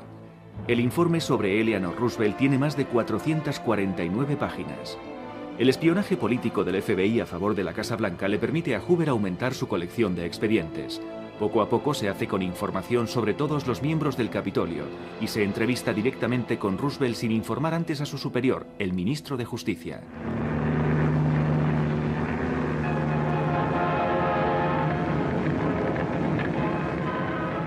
...7 de diciembre de 1941... el territorio de Estados Unidos es atacado por los japoneses en Pearl Harbor. Norteamérica está conmocionada. Se le reprocha a Hoover no haber tomado en serio las declaraciones de un agente doble llamado Popov, anunciando el ataque. Hoover se rehace ante la opinión pública desbaratando con el FBI los complots organizados por los pronazis en Estados Unidos. En junio de 1942 da un golpe magistral. George Dash, el jefe de los saboteadores entrenado por el servicio de contraespionaje alemán, desembarca de un submarino en la costa de Long Island junto con 7 espías. Su misión, volar la presa del Niágara. Curiosamente, en el último momento, Dash alerta al FBI. Hoover es consciente del golpe mediático y el 28 de junio de 1941 convoca a la prensa para anunciar que el FBI ha detenido a 8 espías nazis sin mencionar el papel de Dash, que es fusilado con sus cómplices. Esto le valdrá a Hoover la medalla de oro del Congreso. Pero tras la guerra surgen los interrogantes sobre el papel de Dash. ¿Era un agente estadounidense que se había infiltrado en los servicios secretos alemanes y que fue sacrificado por Hoover para proteger a otros agentes norteamericanos? La pregunta queda sin responder. El 12 de abril de 1945 el presidente Roosevelt muere. El final de la guerra es inminente. A Truman, el nuevo presidente, le preocupa el poder de Hoover y del FBI. En una nota del 12 de mayo de 1945 escribe: "No queremos ni Gestapo ni policía secreta. Algunos en el FBI van en esa dirección mezclándose en escándalos sexuales y chantajes cuando deberían detener criminales. Eso debe terminar". Cuando Truman descubre cómo se servía Roosevelt de Hoover para usar en su beneficio las escuchas telefónicas, escribe: ¿Qué son todas esas tonterías? Dígale al FBI que no tenemos tiempo que perder con esta mierda. Pero Truman cambia enseguida de opinión. Descubre que el expediente sobre su adversario Tommy Corcoran, antiguo colaborador de Roosevelt pasado al bando contrario, contiene 5.000 páginas de escuchas comprometedoras. Truman comprende los beneficios que puede sacar del espionaje político y da su autorización a Hoover para que continúe, convirtiéndole así en el guardián de su secreto, pero convirtiéndose él mismo igualmente en su servidor. En esa época, Hoover quería convertir al FBI en una red mundial. Truman, preocupado, autoriza la creación de la Agencia Central de Información, la CIA, que dependerá directamente del presidente, y sobre la cual Hoover no tendrá ninguna autoridad. Hoover prohíbe a sus agentes que compartan información con la CIA. El 6 de agosto de 1945, para poner fin a la guerra con Japón, Truman ordena lanzar la primera bomba atómica sobre Hiroshima. 200.000 muertos. El 16 de octubre de 1945, el científico Robert Oppenheimer, director de los trabajos para la bomba A, el llamado Proyecto Manhattan, presenta su dimisión y se declara contrario a la bomba. Hoover sospecha que agentes soviéticos se han infiltrado en el proyecto para conseguir los planos de la bomba a Stalin. Truman se muestra escéptico ante las afirmaciones de Hoover. Sin embargo, en 1990 los archivos rusos revelarían que más de 30 espías soviéticos se habían infiltrado en el proyecto. El 16 de abril de 1947, el senador Bernard Baruch declara que Estados Unidos ha entrado en la Guerra Fría. Truman ordena que cada nuevo funcionario se someta a un examen sobre su lealtad. Es el inicio de la Comisión de Actividades Antinorteamericanas. El Congreso le otorga a Hoover plena autoridad sobre las investigaciones, convirtiéndose así en el héroe del año 47. Fue portada de Newsweek con el titular «Cómo derrotar al comunismo». Hoover comprende que resultará mucho más mediático acusar a actores de comunistas que a ciudadanos desconocidos. El 20 de octubre de 1947 se celebran las primeras audiencias de la comisión con Gary Cooper, Robert Taylor y Ronald Reagan. Hoover cita también a los dueños de los estudios de Hollywood y les amenaza para que despidan a todos los artistas sospechosos de ser rojos. De lo contrario, lanzará una gran campaña contra el cine que arruinará a esa industria que ya atraviesa malos momentos debido a la llegada de la televisión. Al día siguiente, el 21 de octubre, 19 guionistas y directores son citados para responder a la pregunta ¿es o ha sido usted comunista? Los 10 primeros se niegan a responder acogiéndose a la quinta enmienda. Solo el 11º, Bertolt Brecht, accede a responder no, jamás he pertenecido al Partido Comunista. Hoover y la comisión le felicitan. Los 10 primeros son condenados. El 24 de octubre, Bogart, Bacall, Sinatra y Ava Gardner llegan a Washington para apoyar a los 10 de Hollywood. Hoover, enfurecido, les llama amenazándoles con destruir sus carreras. Todos dan marcha atrás y condenan públicamente el comunismo. Hay que entender el contexto de la época. Hoover actuaba en ese contexto, el contexto de la histeria anticomunista o de la alarma anticomunista. Era real y era una preocupación desmedida por la verdadera influencia del comunismo en Estados Unidos. En Hollywood se abría en ese mismo momento un expediente con el número 100-382.196 sobre un actor. Talla 1,83 m, peso 79 kilogramos, ojos azules, nombre Ronald Reagan. Hoover afirma que Reagan, aunque demócrata, mantiene relaciones con la mafia a través de su amigo y abogado Sidney Korshak. Cuando se convierte en el presidente del sindicato de actores que debe defender a sus miembros ante la comisión, Hoover le hace saber que frecuenta malas compañías. Reagan entiende la amenaza y cambia de chaqueta, convirtiéndose en agente de Hoover con el número clave T10. En secreto le da una lista de nombres de actores y actrices supuestamente comunistas, todo mientras aún presidía el sindicato. En 1952 tiene lugar uno de los episodios más sorprendentes de la historia de Reagan, cuando se enamora de la actriz Nancy Davis, cuyo nombre aparecía ligado a reuniones comunistas. Reagan hace aparecer a otra actriz llamada Nancy Davis que nadie ha visto jamás y blanquea el nombre de su amada. Hoover clasifica el expediente Nancy Davis inmediatamente. Los informes de Hoover se acumulan. Es el turno de los escritores o intelectuales célebres. Son expedientes anónimos y sin clasificar para que no se les pueda encontrar ninguna relación con el FBI. Están reservados para Hoover, que los pone en circulación de forma oficiosa y confidencial. Dashiell Hammett, Thomas Mann, Hemingway, John Steinbeck, Aldous Huxley, Arthur Miller, Tennessee Williams, Truman Capote, Picasso y hasta el mismo Albert Einstein tienen su informe secreto. Truman, preocupado, quiere desembarazarse de Hoover, pero su popularidad está en el punto álgido. El ministro de Justicia, Howard McGrath, declara: Hoover es demasiado poderoso para ser manipulado. Lo que sucedía es que Hoover no estaba demasiado interesado en contarle a Estados Unidos lo que alguien estaba haciendo mal, sobre todo si se trataba de un político. Lo que más le interesaba era que la persona en cuestión, en un cargo de poder, supiera que él sabía lo que estaban haciendo mal. Yo, Edgar Hoover, sé lo que has hecho y tu secreto está a salvo conmigo, pero por el amor de Dios, en el futuro ten más cuidado. De esta forma, el senador, el juez, el presidente, la familia del presidente, todos Eran conscientes de que alguien lo sabía, de que alguien conocía su secreto, y con cada secreto que guardaba aumentaba su poder. Y al aumentar su poder, aumentaba su popularidad. Todos le invitaban a salir en la foto, de forma que aparecía constantemente delante de los ojos de los ciudadanos, que le querían y se sentían seguros. Besaba a Shirley Temple en la mejilla. Era el policía de Estados Unidos y era honrado. No recibía un gran sueldo, no quería un gran sueldo, y cuando Joseph Kennedy, el padre del difunto presidente John Fitzgerald Kennedy, literalmente le puso la presidencia a sus pies, él contestó: no, no seré candidato a presidente. No tengo ningún interés en presentarme para presidente.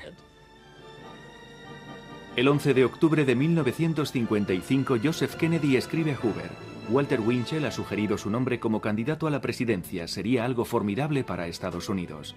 Da igual que lo haga con los demócratas o con los republicanos. Le garantizo toda mi ayuda. Estados Unidos se merece a alguien como usted.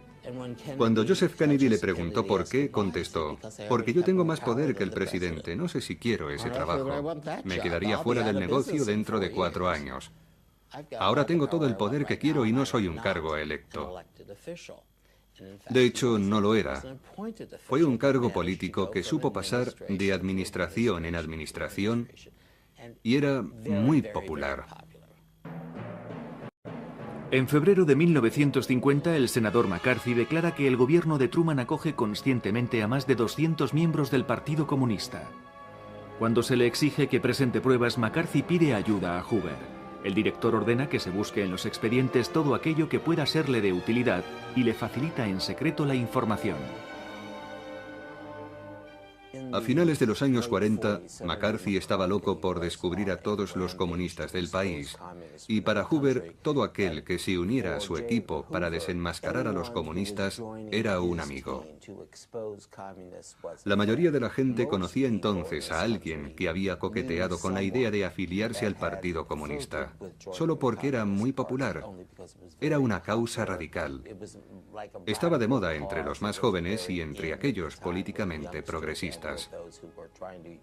No se trataba tanto de que estuvieran a favor del comunismo, estaban a favor de hacer algo de vanguardia.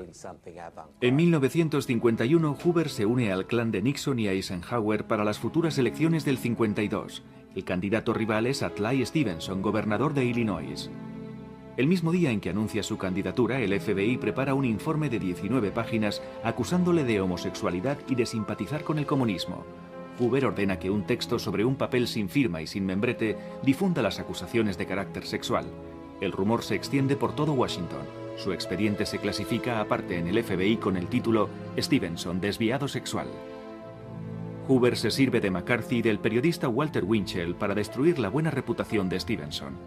En noviembre de 1952, Eisenhower gana las elecciones con un 55% de los votos.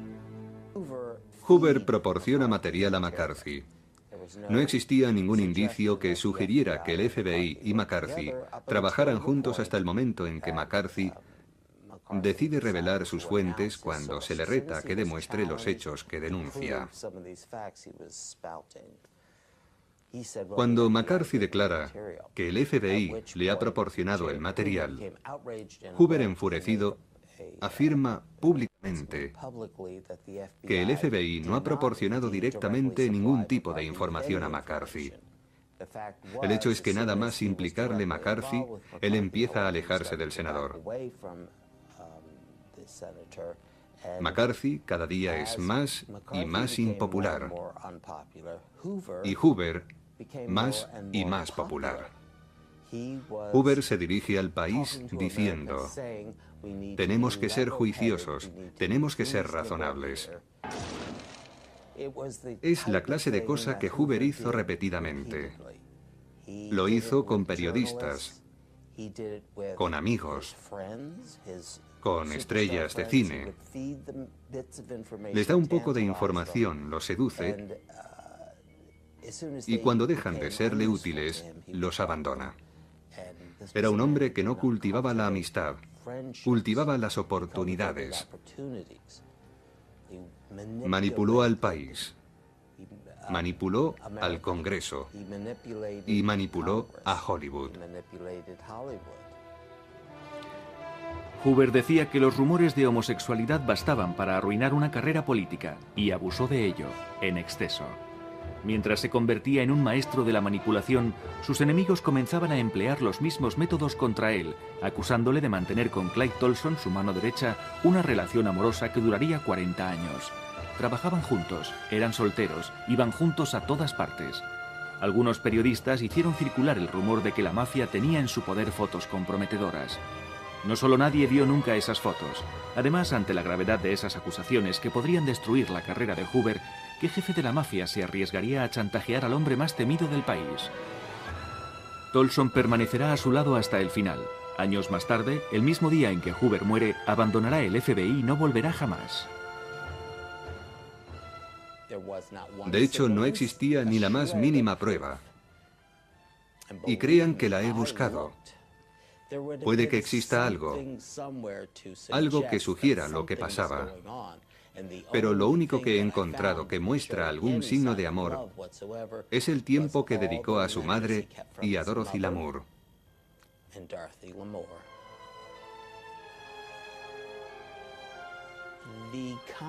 La idea de que Hoover era el hombre más poderoso de Estados Unidos se basaba en un hecho.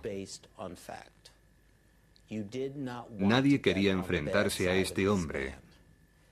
Todos querían ser su amigo, si era posible. No solo la gente en Washington, sin duda también la gente de Hollywood. Hoover visita Hollywood a menudo.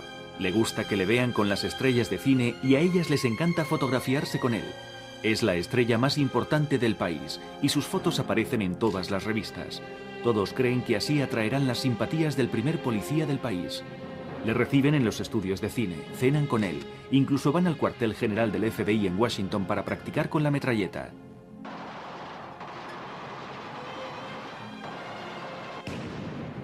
Ignoran que ha ordenado seguirles y escucharles y que tiene expedientes sobre todos y cada uno de ellos. Hoover sabe que tras el glamour de las veladas, de los estrenos, de las palmeras, de las hermosas villas, se oculta un mundo de gánsteres, delatores, prostitutas, drogadictos, abogados corruptos y políticos ávidos de publicidad. En 1953 crea una comisión especial sobre seguridad interior y abre una serie de investigaciones sobre Hollywood. Así es como Lana Turner, Gary Cooper, Anthony Quinn, Marilyn Monroe, Charlton Heston, Spencer Tracy, Groucho Marx, Burt Lancaster, Edward G. Robinson, Charlie Chaplin y muchos más terminan fichados por el FBI. Incluso llegará a colocar micrófonos en las mansiones de los productores y en los estudios de cine. Todo Hollywood está bajo vigilancia. John Edgar Hoover tenía su propio estilo y método de archivar. Esa fue la base de un poder extraordinario, porque nadie sabía cómo encontrar algo entre esos millones de documentos.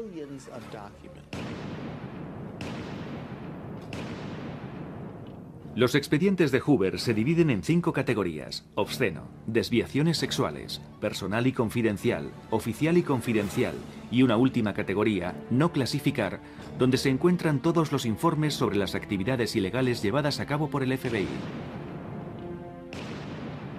Hoover sabe que el sexo y el dinero son las grandes debilidades de los políticos. Cada número representaba algo especial solo para Edgar Hoover. Para cualquier otra persona, no estaba ordenado alfabéticamente, ni por temas, ni por estados, ni por delitos. No tenía ningún sentido. Pero si necesitabas un expediente, sus ayudantes iban a ese archivador y sacaban justo el papel que necesitabas. Incluso hoy en día el sistema de clasificación no ha cambiado y aparentemente carece de orden, a menos que trabajes en el FBI y sepas dónde encontrar cada cosa. Y créanme, saben dónde está todo. Y también saben, por cierto, gracias al acta de secretos oficiales, que tienes derecho a acceder a esos expedientes. Así fue como escribí mi libro sobre John Edgar Hoover. Pero también tienen un enorme rotulador negro con el que tachan todo lo que no desean que veas.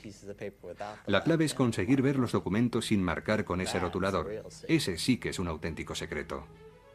En los años 50, Hoover descubre que políticos como Nixon, Johnson, Truman o Kennedy visitan Las Vegas, también conocida como la ciudad del vicio, para buscar en los aledaños de la mafia el dinero negro procedente de los casinos para sus campañas electorales.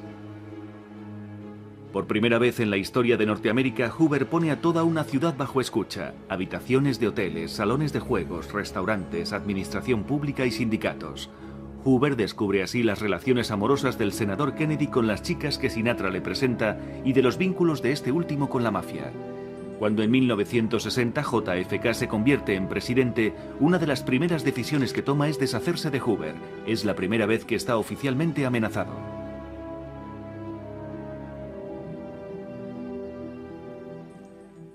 En muchos aspectos, Hoover y Frank Sinatra estaban hechos el uno para el otro.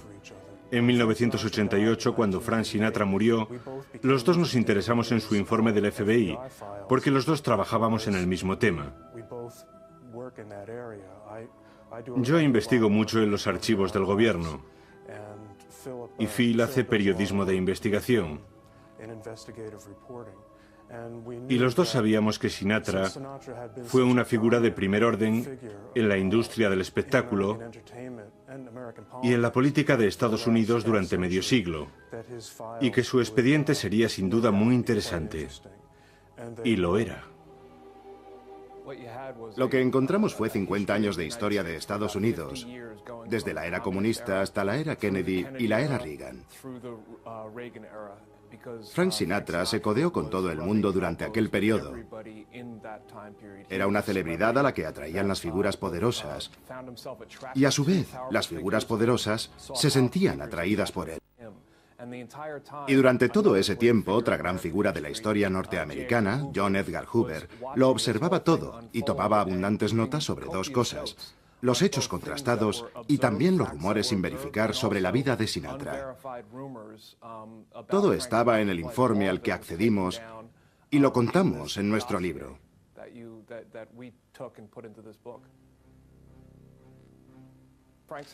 Frank Sinatra siempre estaba con personajes dudosos como Sam Giancana, el jefe de la mafia de Chicago y el más famoso de todos. En 1960, Frank Sinatra presentó a Sam Giancana y John F. Kennedy, cuando este último era el candidato a la presidencia. Y en diferentes ocasiones a ambos les presentó a Judith Campbell. Judith Campbell era la amante de John F. Kennedy y de Sam Giancana. De forma que se dio la extravagante circunstancia de que una mujer que estaba relacionada con la mafia se acostaba con el presidente de Estados Unidos. John Edgar Hoover, gracias a sus buenos contactos y a sus informadores, lo supo siempre y le dejó bien claro a Robert Kennedy, el hermano del presidente, que lo sabía todo. Edgar Hoover enseguida fue a la Casa Blanca y le dijo a Robert Kennedy: quiero que sepa que sería prudente que hablara con su hermano el presidente sobre la relación que mantiene actualmente con una mujer llamada Judith Campbell, que está relacionada con la mafia personalmente.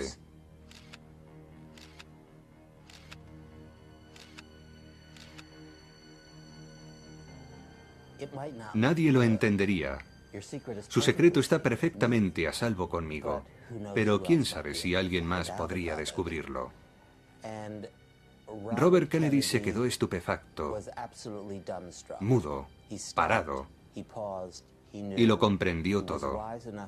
Fue lo bastante sabio para darse cuenta de que no podían deshacerse de Hoover, que no existía ninguna posibilidad de despedir a ese hombre debido a lo que sabía.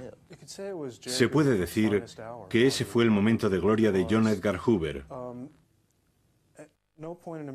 porque en mi opinión en ningún momento en la historia de Estados Unidos el AMPA estuvo tan cerca de poder influir al más alto nivel en el gobierno del país. Uno piensa que este tipo de cosas suceden en Italia, no en Estados Unidos.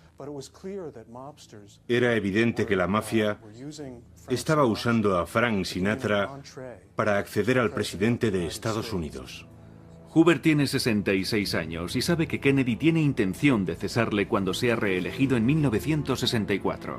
Detesta a Robert Kennedy, quien por primera vez en 30 años le obliga a pasar por él para hablar con el presidente.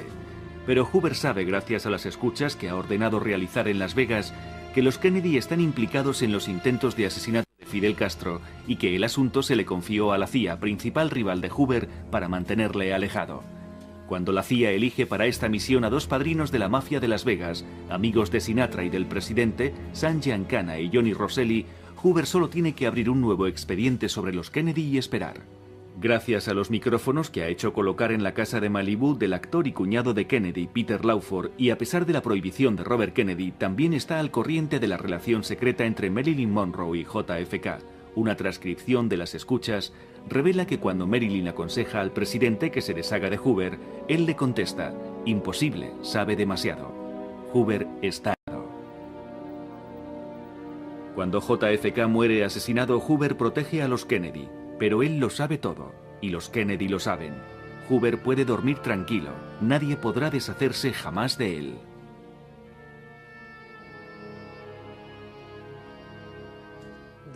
El hecho de que para Hoover todo fuera blanco o negro hacía las cosas muy fáciles, sobre todo en Estados Unidos. La vida no es tan difícil si ves las cosas en blanco y negro. Existen los buenos y los malos, el bien y el mal. Así es exactamente como veía el mundo Hoover. Así pensaba. Las teorías de Hoover no eran nada complicadas. Hoover piensa que la obstinación de Robert Kennedy contra Fidel Castro y la mafia ha expuesto a su hermano. El asesinato del presidente Kennedy en Dallas el 22 de noviembre de 1963 no sorprende a Hoover, cuya indiferencia impresiona a Robert Kennedy. Para Hoover, JFK había muerto en el lugar de su hermano. Según los informes de las escuchas del FBI del 4 de junio de 1962, el mafioso Eddie M. estaba organizando el asesinato de Robert Kennedy para detener su persecución contra la mafia. Hoover sabe que Castro y la mafia han organizado el crimen de JFK para vengarse de los intentos de asesinato de Castro organizados por Robert Kennedy, la CIA y la mafia. Pero Hoover también sabe que es demasiado peligroso contárselo a los norteamericanos, que exigirían declararle la guerra a Cuba.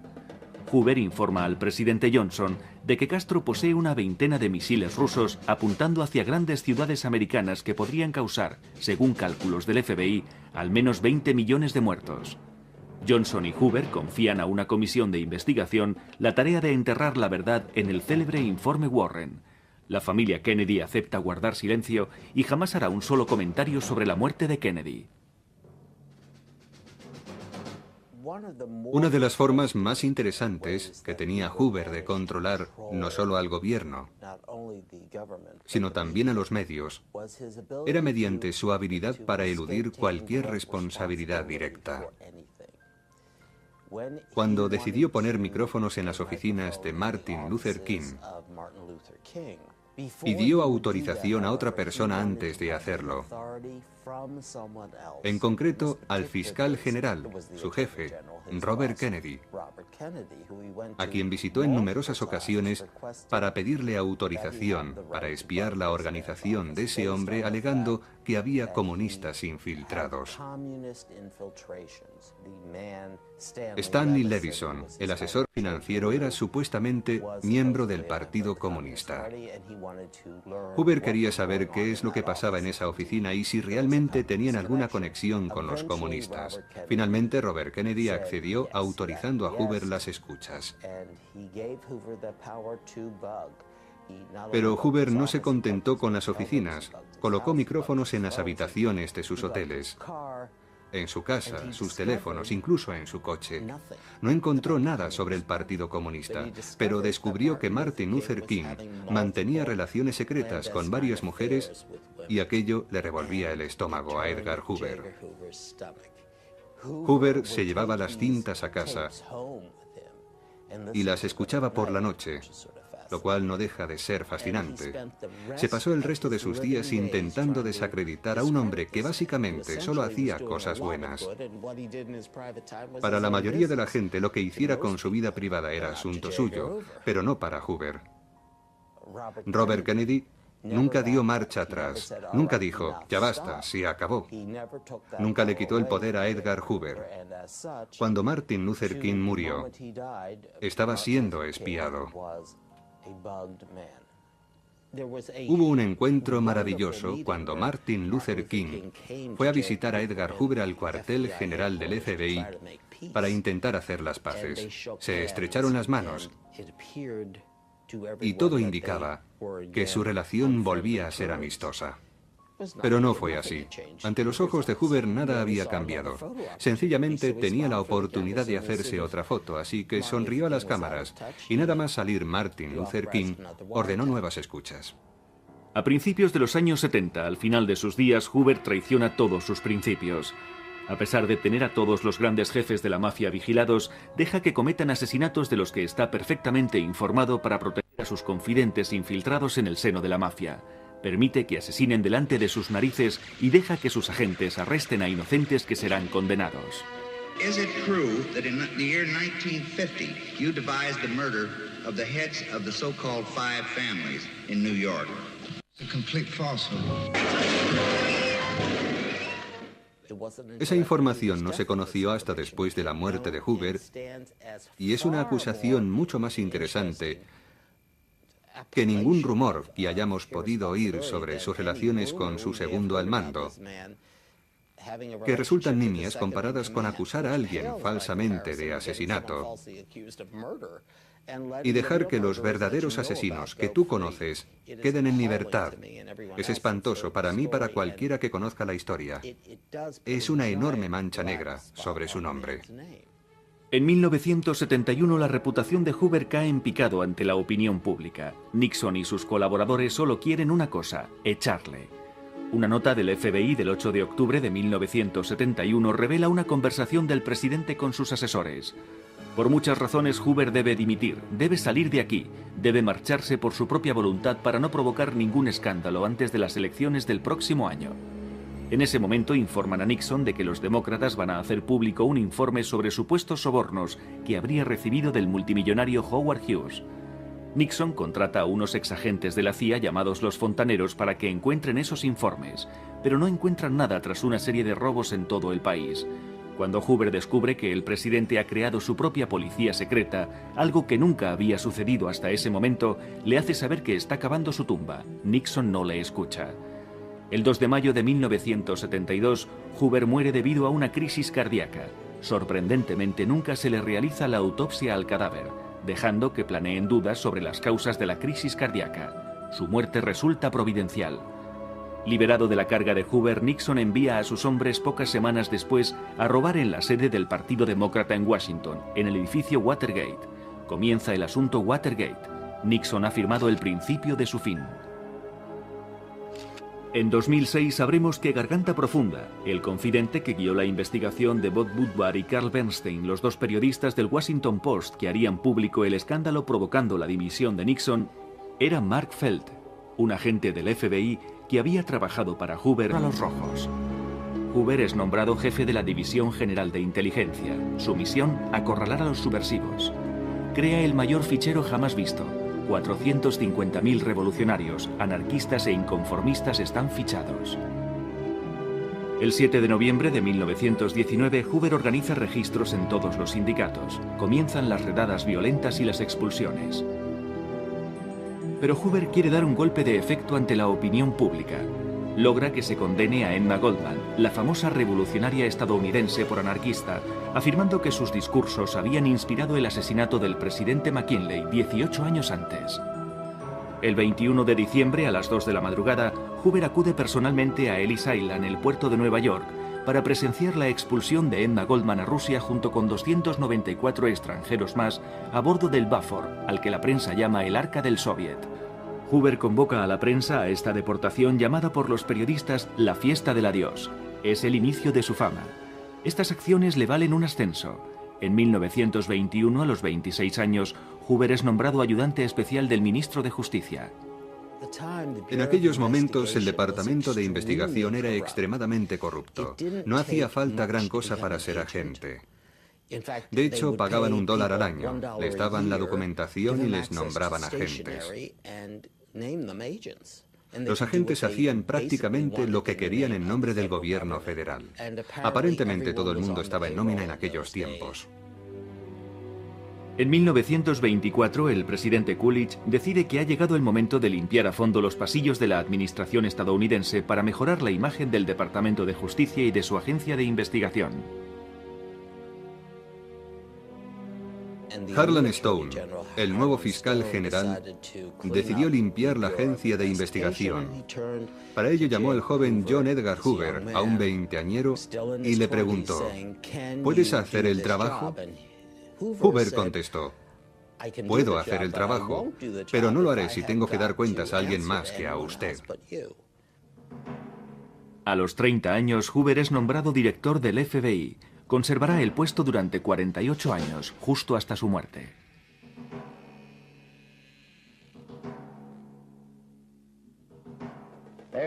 No hay nada misterioso en la forma de trabajar del FBI. La fórmula es muy simple. Entrenar a fondo, trabajo duro y agentes competentes que responden a condiciones estrictas de inteligencia e integridad.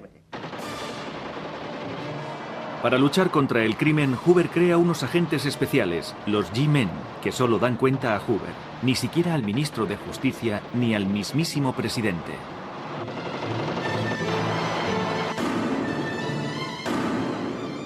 Su nuevo servicio debe ser irreprochable. Para ello impone que sus agentes tengan entre 25 y 35 años, sean blancos y guapos y pertenezcan a la clase media. Los agentes deben llevar traje, camisa blanca, corbata y un sombrero clásico. Los solteros deben vivir como monjes.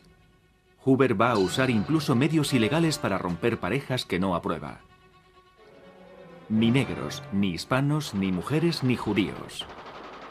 Cuando llega hay 3 mujeres policías, 2 son despedidas de inmediato y la tercera, debido a las presiones de Hoover, acaba sus días en un hospital psiquiátrico, amenazando con matarle en cuanto saliera. También elimina a todos los que tienen granos, orejas grandes o manos sudorosas, al igual que a calvos y gordos. Obliga a los agentes que le parecen demasiado gordos a hacer régimen y a pesarse cada mes bajo la amenaza de ser castigados. En secreto, los agentes llaman a Hoover el Napoleón Niño, porque es muy pequeño. Su sillón giratorio está colocado a la mayor altura posible sobre una tarima para dominar a sus visitantes, a sus... Hoy en día, la sola idea de que el gobierno pueda mantener un secreto es absurda. No existen los secretos de Estado. Hoover guardó secretos durante 50 años. Pensémoslo bien. Nadie pudo jamás sacar la más mínima información de esos archivos. ¿Cómo ese niño acomplejado, temeroso, pequeño, regordete y que tartamudeaba llegó a ser el jefe del FBI? Nacido el 1 de enero de 1895, se educa en Washington en la religión calvinista, imbuyéndose de los prejuicios de una época en la que los judíos, los negros y los católicos irlandeses están excluidos de los altos puestos de la administración. Su madre es su única amiga, ella le elige la ropa y le prepara la comida, vivirá con él hasta que muera. Ya cultiva el arte del secreto. Jamás le contará a nadie que su padre ha muerto en un asilo, debido a una enfermedad mental. Anota todo lo que le sucede en diarios que solo su madre tiene derecho a consultar. Era un hombre que realmente había hecho sus tareas. Y lo hizo desde abajo, trabajando en todos los niveles de la política, abriéndose camino. Empezó como mensajero de la biblioteca del Congreso, aprendiendo a llevar los ficheros, aprendiendo a memorizar detalles nimios, números. Aprendió a recordar. Y después, aprendió a utilizar lo que sabía. En 1919, Hoover tiene 24 años. Estados Unidos aún es un país en construcción. Las rivalidades de la Guerra de Secesión, finalizada 50 años antes, aún no han desaparecido. El Ku Klux Klan tiene más de 1 millón de seguidores. Lenin hace un llamamiento a la revolución mundial.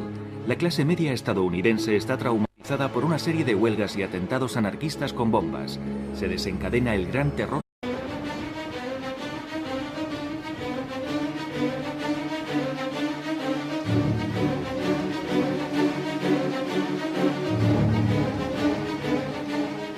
El 2 de mayo de 1972, a las 8 de la mañana, John Edgar Hoover, máxima autoridad del FBI desde hacía 50 años y el hombre más temido de Estados Unidos, muere súbitamente a causa de un ataque cardíaco.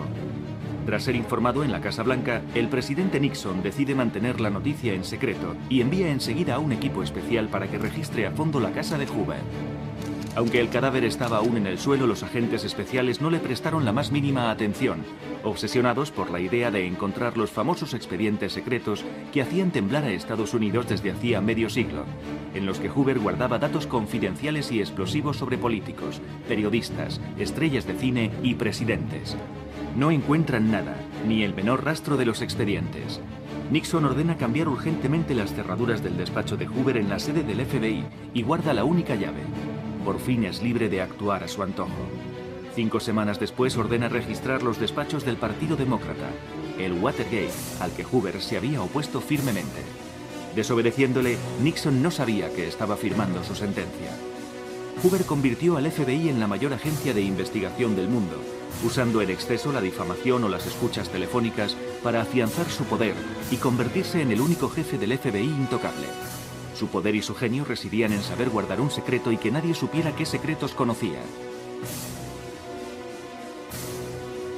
Richard Hack es un célebre periodista de investigación y autor del libro Hoover, el maestro de marionetas. Solo él ha tenido acceso a los más de 100.000 informes inéditos del FBI no censurados.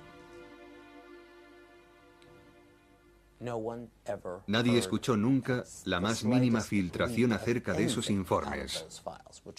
Por eso nadie sabía qué era lo que había en A su vez sentados en un sofá muy bajo. A Hoover como al multimillonario Howard Hughes le dan miedo los microbios. Para eliminarlos instala en su despacho un aparato de rayos ultravioleta. Incluso un empleado está encargado de cazar las moscas armado con un matamoscas. En esta nueva y moderna unidad del FBI, los G-Men luchan contra el crimen con métodos científicos y equipos de última tecnología. En la brecha día y noche, el FBI nunca duerme. Los G-Men son ya una leyenda. ¿Qué misterio se oculta tras esta placa? Su heroísmo ya lo sabemos. Además, decidió centralizar el rudimentario sistema de identificación de huellas digitales.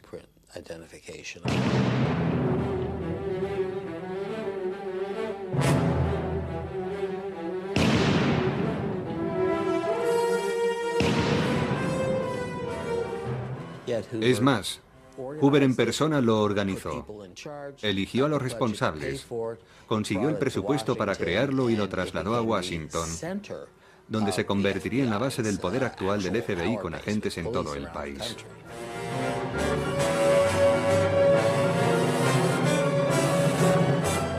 Hoover crea el mayor laboratorio de criminología con un equipo de expertos ocupado las 24 horas del día haciendo estudios de balística, venenos, cabellos, fibras de tejidos, cartas anónimas y análisis grafológicos.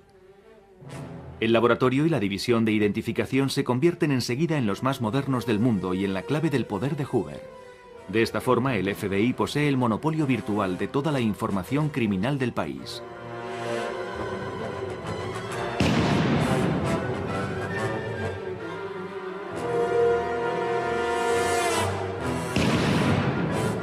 Cuando Hoover muere, el archivo contiene huellas digitales de 159 millones de individuos.